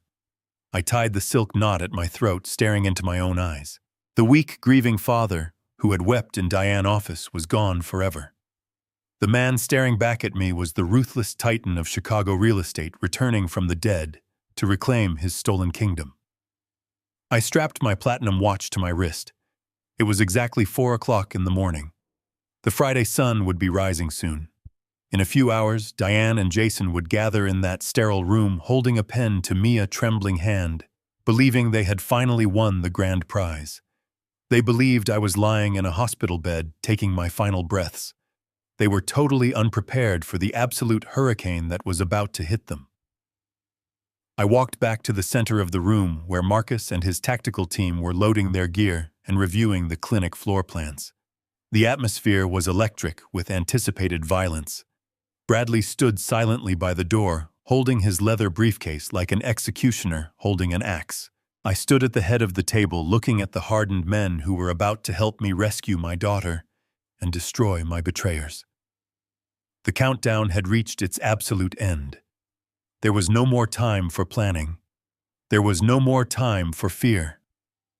"Gentlemen," I said quietly, my voice echoing coldly off the concrete walls, It is finally time to go. Let us show my wife and my son exactly what happens when you decide to wake the dead. The morning sun had barely begun to scrape the tops of the Chicago skyscrapers when our tactical convoy pulled onto the quiet street outside the private wellness clinic. It was exactly 7 in the morning. The financial markets would open in 2 hours. Diane and Jason were already inside, completely unaware that the executioner they thought they had successfully buried was currently sitting in a blacked-out suburban idling just 50 feet from their front door. I watched through this dark tinted glass as the local county sheriff pulled his cruiser into the alleyway, cutting the siren and lights to maintain absolute stealth. Bradley had called in a massive political favor, presenting the sheriff with enough preliminary evidence of kidnapping, wire fraud, and extortion to secure his full armed cooperation. We were not just going to stop a financial transaction this morning. We were going to dismantle a ruthless criminal enterprise from the ground up. Marcus and his highly trained team of former federal operatives moved with a terrifying silent precision. They exited their unmarked vehicles wearing dark windbreakers with the state health department insignia officially emblazoned on the back.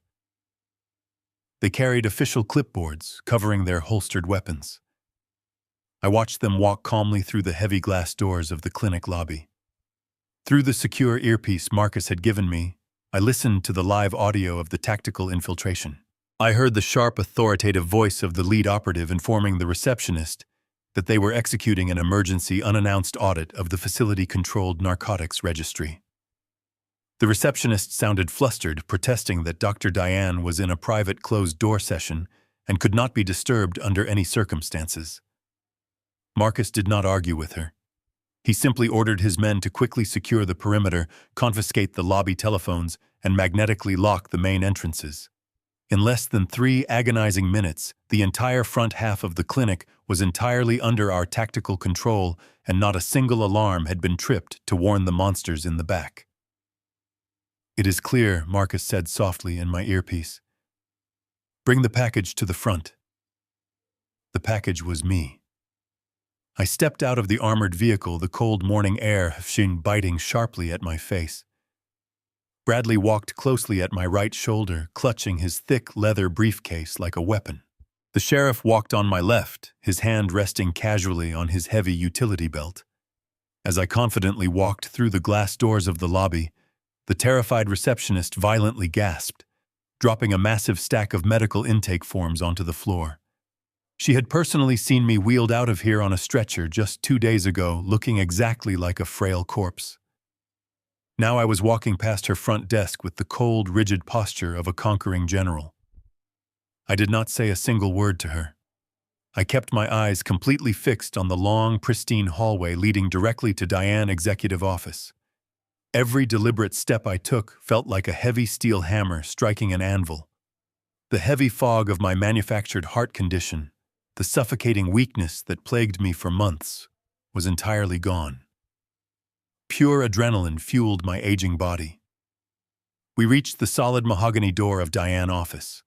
Marcus held up a clenched fist, signaling us to stop our advance. He pressed a specialized medical stethoscope against the wood, listening to the muffled activity inside. I did not need his listening device. I still had the live audio feed from the smartwatch I planted in Mia pocket, connecting directly to my hidden earpiece. I closed my eyes and tuned into the horrific, heartbreaking scene unfolding just a few feet away. "Pick up the pen right now," Jason hissed aggressively through the audio feed. His voice sounded incredibly strained, laced with a toxic mixture of financial panic and deep, terrifying cruelty. "The banks open in exactly 1 hour. You are going to sign the final trust fund transfer, and then you are going to sign this $15 million cashier check to cover the remaining corporate liabilities. Pick the pen up." I heard the weak, pathetic sound of my daughter sobbing uncontrollably. "I cannot." Mia whimpered, her voice slurring heavily from the massive dose of illegal sedatives Diane had pumped into her fragile system. "Please let me sleep." "Stop crying and hold her wrist tightly," Diane commanded. Her tone was completely devoid of human empathy. It was the voice of a butcher giving cold instructions on the slaughterhouse floor. I will physically guide her hand if I have to.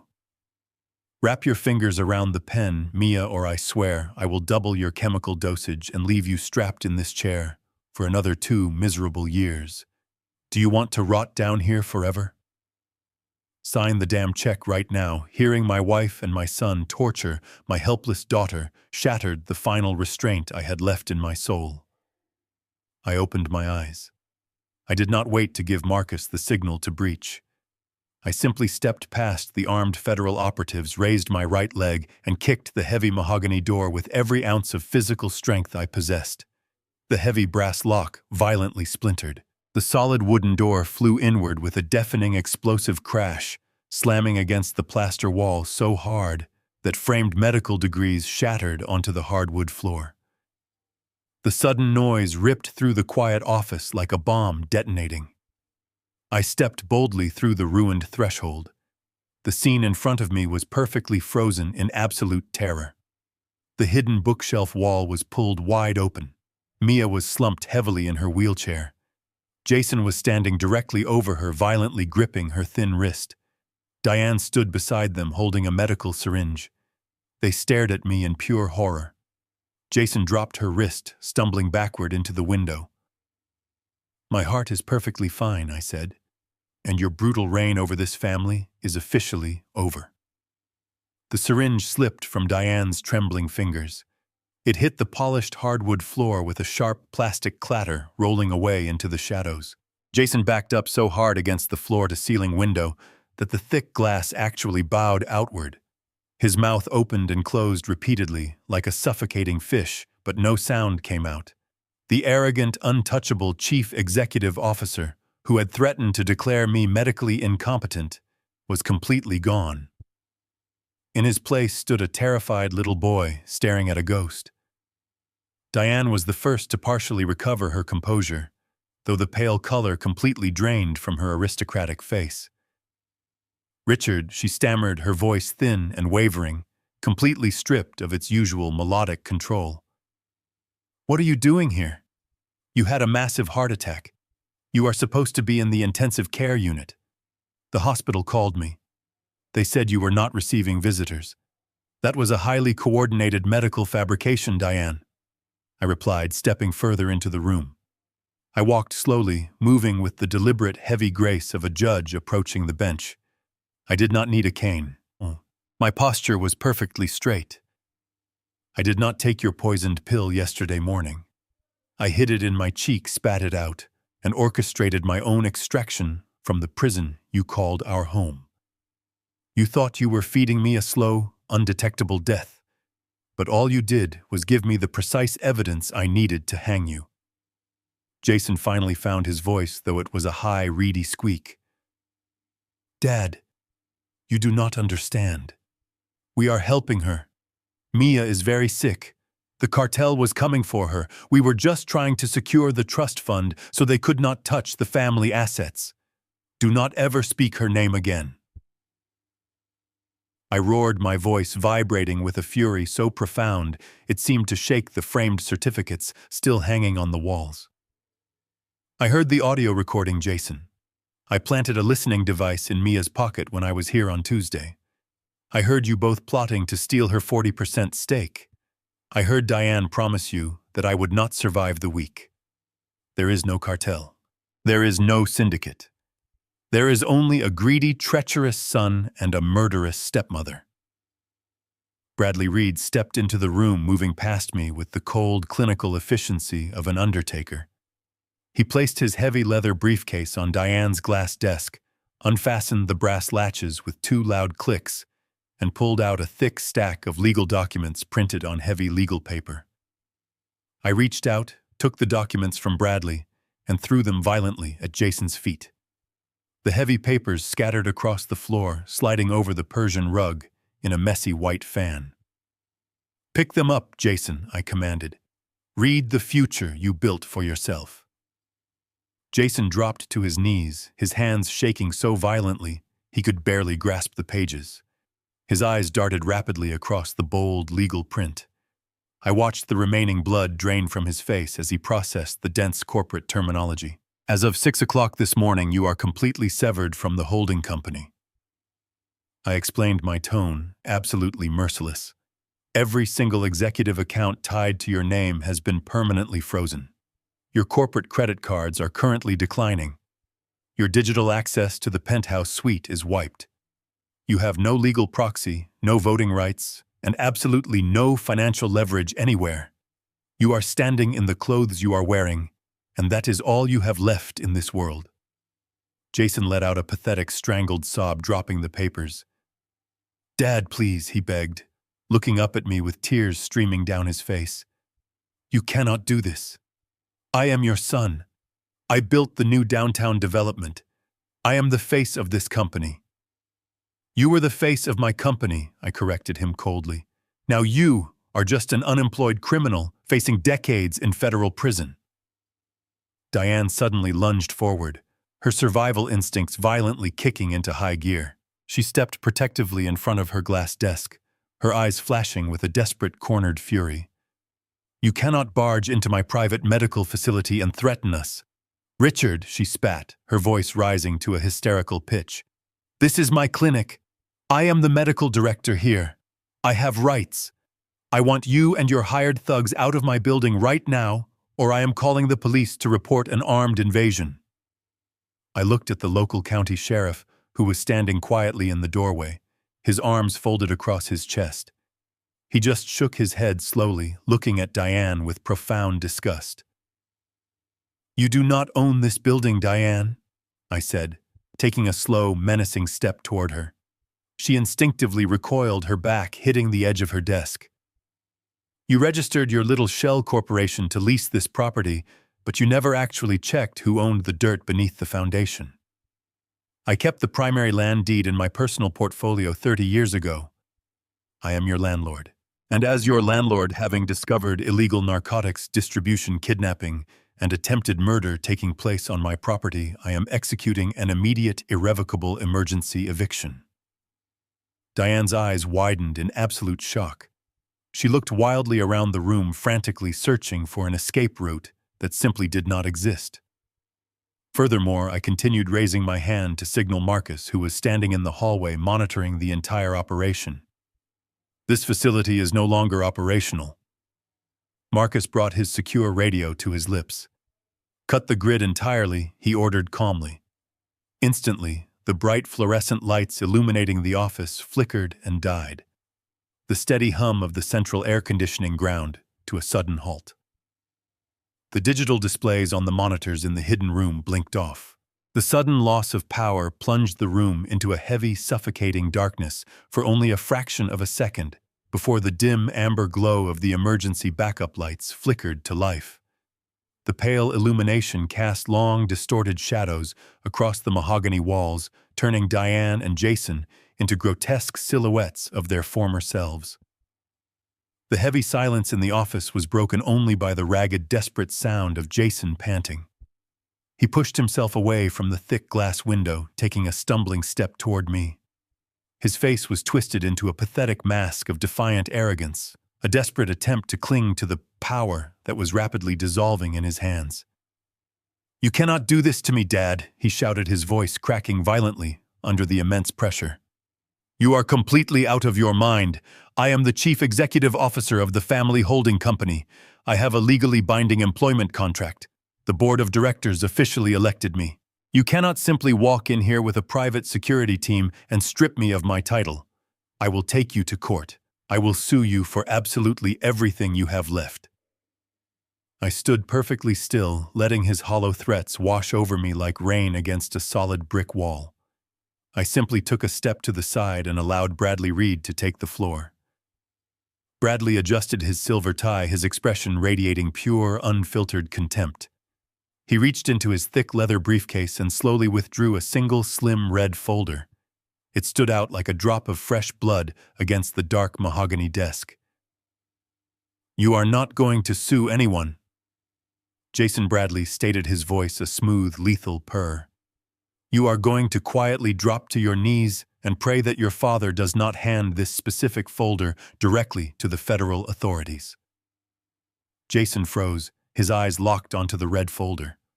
A new, much deeper layer of panic began to actively bleed through his aggressive facade. "What is that?" he stammered, taking a small, involuntary step backward. Bradley opened the folder with deliberate slowness. "This is a comprehensive forensic accounting report, detailing the massive gaping hole in the corporate development fund over the last 24 months. You thought you were incredibly clever, Jason.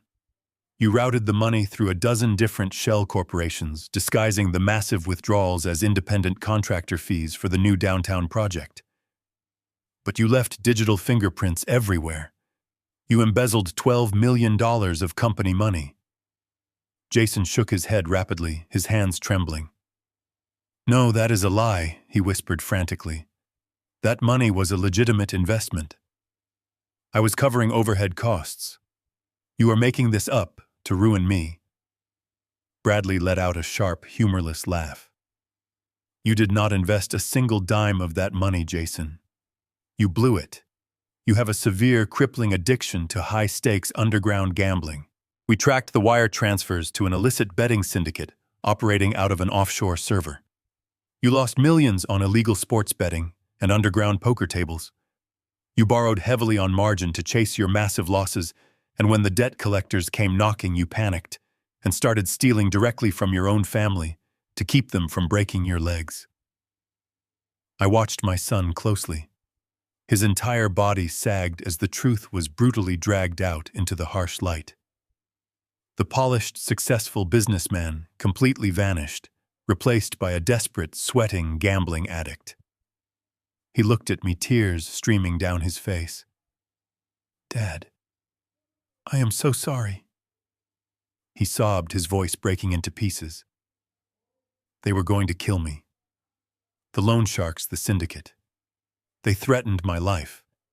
They told me I had to pay them back with massive interest, or they would destroy me entirely. I had to take the money. Diane said she could help me hide the corporate transfers. She said she could protect me from the cartel if I just helped her secure Mia and the trust fund. It was at that exact moment that the ultimate devastating truth finally dropped onto the room like a heavy steel anvil." Bradley slowly closed the red folder and turned his cold, piercing gaze toward Diane.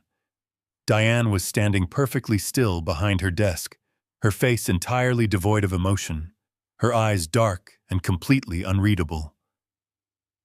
"There is no cartel," Jason Bradley said, his voice dropping to a terrifying whisper. "There is no mysterious offshore syndicate threatening your life." Jason blinked rapidly, thoroughly confused. "What are you talking about?" he asked, his voice trembling. "I spoke to them. I wired the money directly to their accounts." Bradley pointed a long, rigid finger directly at Diane. "You wired the money to a series of blind trusts registered in the Cayman Islands. The exact same offshore accounts that I legally froze this morning. Do you not completely understand, Jason? The ruthless loan shark who held your massive gambling debt, the violent syndicate that threatened your life and forced you to kidnap your own sister, is standing right in front of you." The silence in the office became absolute. Jason slowly turned his head to look at his stepmother. His breath hitched violently in his throat. Diane did not flinch at all.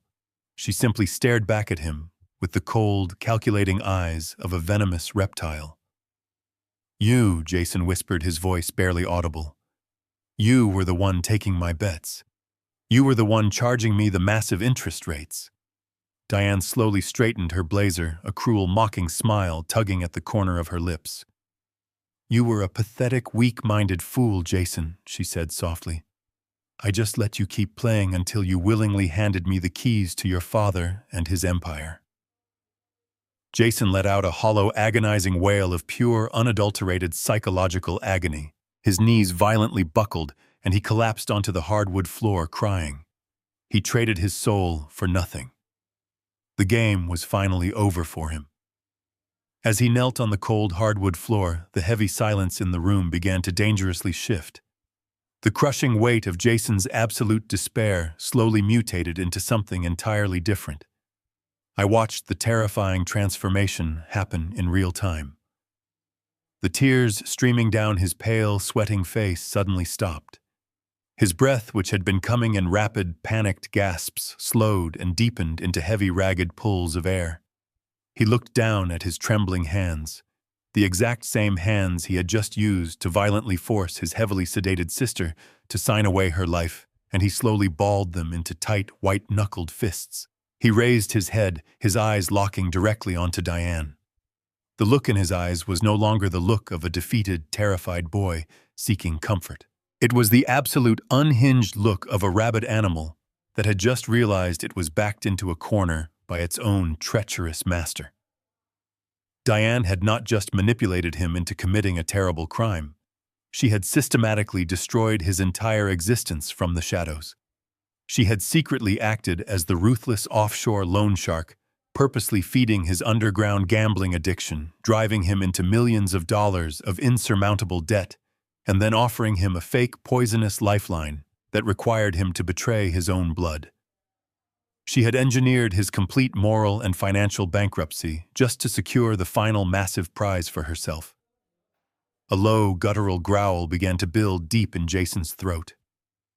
It was a terrifying primal sound, entirely stripped of the polished corporate executive persona he had proudly worn for the past decade. Diane saw the sudden violent shift in his posture. For the first time since I had kicked the heavy mahogany door open, genuine, unfiltered fear flickered across her perfectly composed, aristocratic features. She took a quick, panicked step backward, her expensive designer heels scraping loudly against the wooden floor, her back pressing hard against the large glass window overlooking the quiet morning street. She opened her mouth perhaps to issue another sharp, commanding lie, perhaps to try and manipulate his weak mind one last time, but she never got the chance to speak a single word. Jason exploded upward from the floor with a sudden, violent burst of kinetic energy. He launched himself completely across the room, bypassing the heavy glass desk entirely, his arms outstretched like a predatory bird diving for a kill. He hit Diane with the full, devastating force of his body weight. The physical impact was brutally loud. Diane let out a sharp, breathless shriek as they both crashed heavily against the thick window pane, the reinforced glass shuddering violently under the sudden massive weight. Jason's hands immediately found her throat. He clamped his long fingers around her neck, squeezing with every ounce of insane, betrayed rage coursing through his veins. "You ruined my life," he screamed, his voice tearing painfully at his vocal cords, spraying saliva across her pale, terrified face. "You took absolutely everything from me. I will kill you right here." Diane fought back with the desperate, thrashing panic of a drowning woman. She clawed frantically at his face, her perfectly manicured fingernails tearing deep, bloody scratches across his cheeks and forehead. She kicked her legs wildly, her expensive shoes completely losing their grip on the smooth hardwood floor as she tried desperately to break his iron grip. But Jason was entirely deaf to reason, blinded by a complete psychological and emotional collapse. He drove her backward, his thumbs pressing brutally into her windpipe. Her face rapidly shifted from a flush of panicked red to a terrifying oxygen-starved purple. Her eyes bulged, locking directly onto mine, silently screaming for the merciful intervention she had so callously denied my helpless daughter. I did not move a single muscle. I stood perfectly still in the center of the devastated office, my hands resting calmly at my sides, watching the two monsters who had conspired to murder me actively tear each other apart. It was a cold, silent, and deeply satisfying spectacle. I felt absolutely no pity. I felt no residual paternal instinct to save the son who had eagerly sold his soul for a seat at the head of the corporate table. I felt no marital obligation to protect the wife who had meticulously poisoned my water glass every morning while smiling affectionately into my eyes. I simply watched them drown in the toxic, violent ocean of their own creation. The poetic justice of the moment was profound. They had united to destroy me, but the foundation of their dark alliance was built entirely on pure greed and deception. The moment that fragile foundation cracked, they immediately turned their fangs on each other. I wanted them to feel the exact same terror my daughter had felt for the last 2 years. I wanted them to experience the absolute crushing helplessness of being completely trapped. But the brutal execution was not meant to happen today.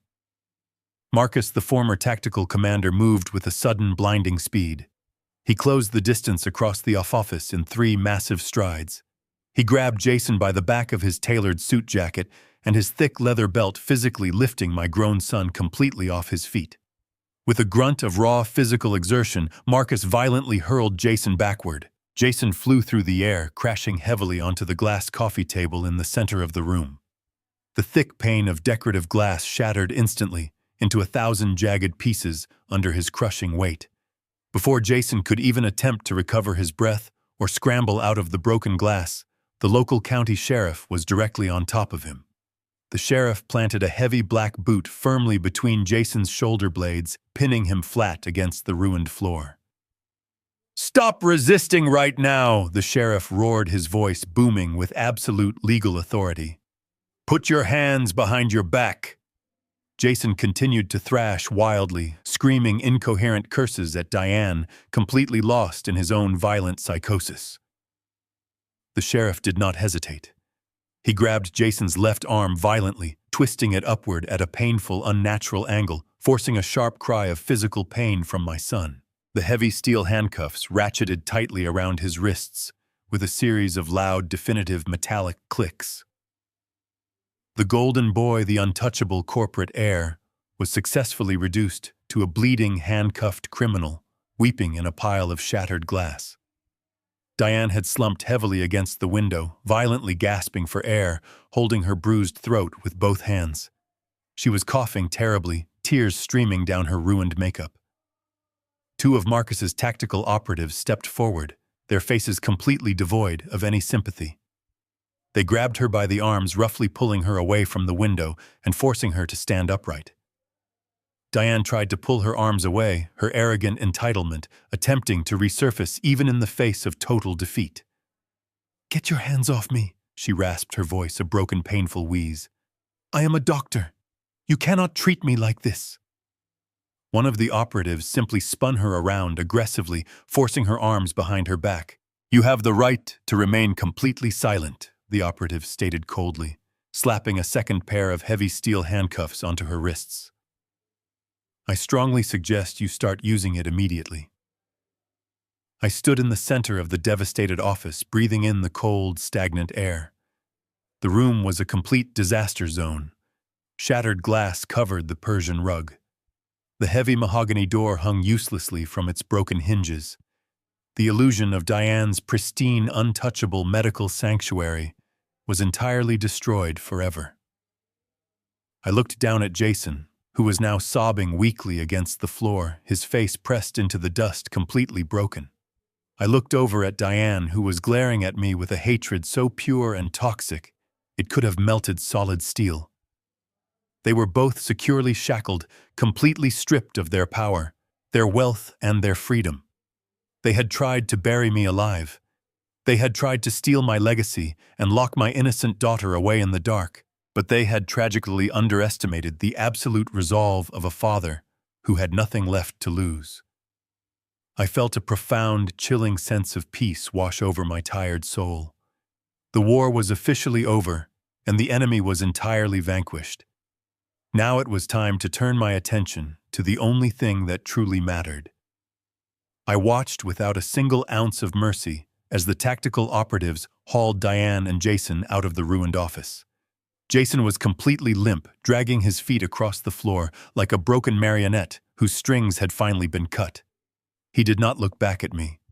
The crushing reality of his impending federal prison sentence had completely hollowed him out. Diane, on the other hand, fought until the very last possible second. As they dragged her through the splintered doorway, she twisted her head around her eyes, burning with a venomous, unrepentant fury. She spat a vile curse at me, her voice hoarse from the damage Jason had done to her throat, but the heavy oak doors of the lobby soon muffled her frantic screaming. I stepped carefully over the shattered glass of the coffee table and walked toward the massive window. Down on the quiet morning street, the flashing red and blue lights of the county sheriff cruisers painted the neighboring buildings in a harsh, rhythmic glow. I watched the officers aggressively force my treacherous wife and my deceitful son into the back of two separate squad cars. The heavy doors slammed shut with a finality that echoed all the way up to the executive suite. The sirens wailed briefly, clearing the intersection, and then the vehicles sped away, disappearing completely into the sprawling concrete labyrinth of downtown Chicago. The suffocating, toxic, dark cloud that had hovered over my family for the last 2 years finally broke, entirely dissolving into the cool morning air. I turned my back to the window. The absolute silence in the office was deafening. Bradley Reed placed a reassuring hand on my shoulder, gave me a single respectful nod, and quietly stepped out into the hallway to coordinate with Marcus and the remaining security personnel. I was finally completely alone with my daughter. I walked slowly toward the open threshold of the hidden medical vault. The heavy mahogany bookshelf was permanently jammed in the open position, exposing the sterile, terrifying prison where my flesh and blood had been held captive. I stepped inside the cold room. Mia was still sitting in the heavy motorized wheelchair, her head slumped forward, her thin shoulders trembling violently under her oversized sweater. The chaotic violence that had just erupted in the outer office had clearly terrified her further. She had squeezed her eyes tightly shut, completely, bracing herself for another round of psychological torture or physical abuse. I dropped slowly to my knees right in front of her, ignoring the sharp, protesting ache in my joints. I did not speak immediately. I simply reached out with incredibly slow, deliberate movements, so I would not startle her. I gently placed my warm hands over her cold, bruised fingers. Mia gasped sharply, flinching backward against the leather seat, but I held on with a soft, steady pressure. "It is me, sweetheart," I whispered, my voice breaking under the massive weight of my overwhelming emotion. "It is your father. You are completely safe now. It is officially over. They are gone, and they are never ever coming back to hurt you again."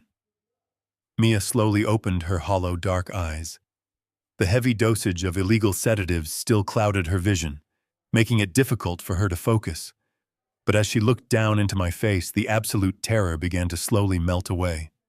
Her cracked lips parted, and a single agonizing sob tore through her fragile chest. "Dad," she whimpered, her voice incredibly weak and raspy. "I thought you were dying. She told me you were dying." I shook my head, thick, hot tears finally spilling over my eyelashes and running freely down my weathered cheeks. "I am right here, Mia." I promised her, my vision blurring with a mixture of profound grief and absolute relief. "I am not going anywhere. I am going to live a very long time, and I am going to spend every single second of it making sure you are protected." I reached up toward the tall metal pole standing next to the wheelchair. The plastic intravenous bag was still slowly dripping its toxic sedative-laced fluid into the clear tubing. I grabbed the bag and violently ripped it off the metal hook, throwing it forcefully onto the floor, where it burst open, spilling the clear poison across the sterile white tiles. Then, with the utmost care, I peeled the harsh medical tape away from the bruised skin on the back of her pale hand. I gently slid the sharp steel needle out of her vein, pressing a clean piece of sterile gauze over the tiny puncture wound. I moved down to the heavy leather straps securing her thin wrists to the armrests of the chair. I unbuckled them one by one, tossing the thick restraints aside with extreme prejudice. When her hands were finally entirely free, Mia leaned forward with a desperate, heartbreaking urgency. She threw her fragile arms around my neck, burying her face deep into my shoulder. I wrapped my arms tightly around her trembling torso, pulling her out of the cold leather chair and holding her securely against my chest. We knelt together on the floor of that terrible room, surrounded by medical equipment and bad memories, weeping openly into each other's shoulders. The tears I cried were born from a deep, agonizing well of regret. I wept for the 2 years of her beautiful life that were cruelly stolen away. I wept because I had blindly trusted the monsters who had inflicted this unimaginable pain upon her. But mixed within that bitter regret was a powerful cleansing wave of absolute redemption. I had found her. I had fought through the lies, the poison, and the betrayal, and I had successfully pulled my little girl out of the darkness. I held her fiercely, rocking her back and forth, whispering a continuous stream of apologies and promises into her tangled hair. I am so incredibly sorry, but you are finally completely free. The journey back to the light was not an overnight process. Immediately after carrying Mia out of that dark, suffocating room, I transported her to a highly secure private rehabilitation center, completely outside of Diane's corrupted network. I stayed by her bedside day and night as a team of real, compassionate doctors carefully flushed the heavy, illegal sedatives from her fragile system. I watched the color slowly return to her pale cheeks. I watched the profound, haunting terror gradually fade from her dark eyes, replaced by a quiet, resilient strength. At the exact same time, my own physical health miraculously rebounded. Without the daily dose of toxic powder burning through my veins, my heart rhythm stabilized. My blood pressure returned to a perfectly normal level. The suffocating fatigue completely evaporated. The frail, dying old man that my treacherous wife and greedy son had so desperately relied upon was officially buried, replaced by a father who was ready to watch the wheels of justice completely crush his enemies. The legal storm that followed our rescue was absolutely unprecedented. Bradley Reed, operating with the cold, methodical precision of a master tactician, handed a massive mountain of undeniable evidence directly to the federal prosecutors. We gave them the digital audio recordings of Diane and Jason plotting to murder me and steal the trust fund. We gave them the forensic accounting records tracing the embezzled corporate funds directly to Diane's offshore accounts. We gave them the physical gel capsules laced with poison and the terrifying medical vault hidden behind the mahogany bookshelf. It was not a difficult case to build. It was an absolute avalanche of irrefutable guilt. The criminal trial was a highly publicized spectacle, much to the absolute horror of my former wife. Diane tried to use her expensive, high-profile defense attorneys to spin a web of complex medical lies, but the jury saw right through her arrogant facade. I sat in the front row of the courtroom every single day, watching the woman who had shared my bed slowly unravel. On the day of her sentencing, she stood before the federal judge wearing a drab, oversized prison uniform that completely swallowed her aristocratic pride. The judge looked down at her with profound disgust, calling her actions a calculated, monstrous betrayal of both her medical oath and her marital vows. When he slammed his heavy wooden gavel down and sentenced her to 25 years in federal prison without the possibility of parole, Diane finally broke. Her knees buckled, and she let out a piercing, desperate wail as the armed bailiffs grabbed her arms. She looked back at me one last time as they dragged her through the heavy courtroom doors, her face twisted in pure agony. I did not blink. I simply watched her disappear into the dark, miserable future she had meticulously dug for herself. She would spend the rest of her natural life in a concrete cell, completely stripped of her wealth, her status, and her freedom. Jason's fate was equally satisfying, though entirely pathetic. Facing decades behind bars, my son immediately tried to turn state's evidence against his stepmother, weeping openly on the witness stand as he detailed her massive underground gambling syndicate.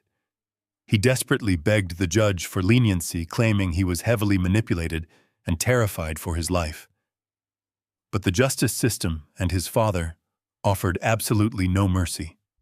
The judge sentenced him to 10 years in a federal penitentiary for his active role in the kidnapping, extortion, and corporate embezzlement. But his prison sentence was only a fraction of his ultimate punishment. Before the criminal trial even concluded, Bradley and I finalized the absolute destruction of his financial future. I stood before a civil magistrate and completely severed my biological ties to my firstborn son. I legally stripped Jason of every single penny of his inheritance. I revoked his shares, completely erased his name from the family trust fund, and permanently banned him from ever holding a position within the holding company again. He had traded his soul for absolute power, and he walked away with absolutely nothing. With the monsters securely locked away in federal cages, I turned my attention to the massive real estate empire that had sparked this entire nightmare. I realized that the pursuit of endless wealth had created a toxic, cutthroat environment that nearly cost me my daughter's life. I no longer wanted the burden of the throne. With Bradley's expert legal guidance, I completely stepped down from any active role in the corporation. We handed the entire billion-dollar enterprise over to a highly vetted, incredibly strict board of professional directors. They were neutral, aggressive executives who answered only to a blind trust. The company would continue to generate massive wealth, but I would no longer let it define my existence. I cashed out a significant portion of my primary shares, completely securing Mia's financial future in an ironclad, unassailable account that no one could ever touch without her direct, conscious consent. The dark, stressful chapters of corporate warfare were finally closed forever. I was completely done fighting for money and power. I only wanted to focus my energy on the true meaning of family. I wanted to fight for the remaining time I had left with the people who actually loved me, leaving the shadows of greed far behind us in the cold dust. Instead of returning to the sprawling mansion Diane had curated as my velvet prison, I ordered my team to sell the estate. I refused to spend another night breathing the same air my deceitful wife and traitorous son had breathed. The proceeds from the massive sale were transferred into a foundation dedicated to supporting victims of illegal medical confinement. It felt fitting to use the wealth Diane coveted to destroy the very type of manipulative prisons she had built for my daughter. We were entirely erasing the dark, toxic footprints those two monsters left on our family legacy, purifying the deeply poisoned ground. We left Chicago behind us before the first snow of winter could fall upon the city streets. I did not want Mia to spend another holiday season anywhere near the towering skyscrapers and cold concrete that had served as the backdrop for her unimaginable suffering. Instead, we traveled west, leaving the noise and the bitter memories far behind us. I purchased a sprawling, isolated ranch nestled deep in the rugged mountains of Montana. It was a place defined by endless stretches of vibrant green pine trees, crystal-clear rivers, and a sky so vast and open it made you feel as though you could finally breathe again. The ranch was surrounded by miles of heavy timber fencing and monitored by a discreet but highly effective security team managed by Marcus, ensuring that no unwanted shadows could ever creep up on us again. When we first arrived at the ranch, Mia was still incredibly fragile. The transition from a windowless, sterile medical vault to the boundless expanse of the Montana wilderness was overwhelming for her. For the first few weeks, she rarely left the wrap-around wooden porch. She would sit wrapped in a thick wool blanket, staring out at the snow-capped peaks, her eyes wide and searching. I did not push her. Healing from the kind of deep systemic trauma she endured cannot be rushed. It requires patience, silence, and an abundance of unconditional love. I spent my days reading quietly beside her, or chopping firewood, letting the simple rhythmic tasks of rural life slowly replace the cutthroat anxiety of my former corporate existence. As the harsh winter melted into a vibrant, blooming spring, I began to witness a beautiful, miraculous transformation. The fresh mountain air and the absolute safety of our new environment slowly breathed life back into my daughter. She began taking short walks down to the riverbed, skipping stones across the surface of the rushing water. We adopted a pair of gentle rescue horses, and I watched with tears in my eyes as Mia brushed their coats, whispering softly to them. The profound connection with the animals seemed to unlock a door inside her heart that Diane and Jason had bolted shut. One afternoon, as we were riding along a sunlit trail, Mia suddenly urged her horse into a full gallop. I watched her ride ahead of me, her hair catching the golden afternoon light, and for the first time in over 2 years, I heard the clear, ringing sound of her genuine laughter echoing through the canyon.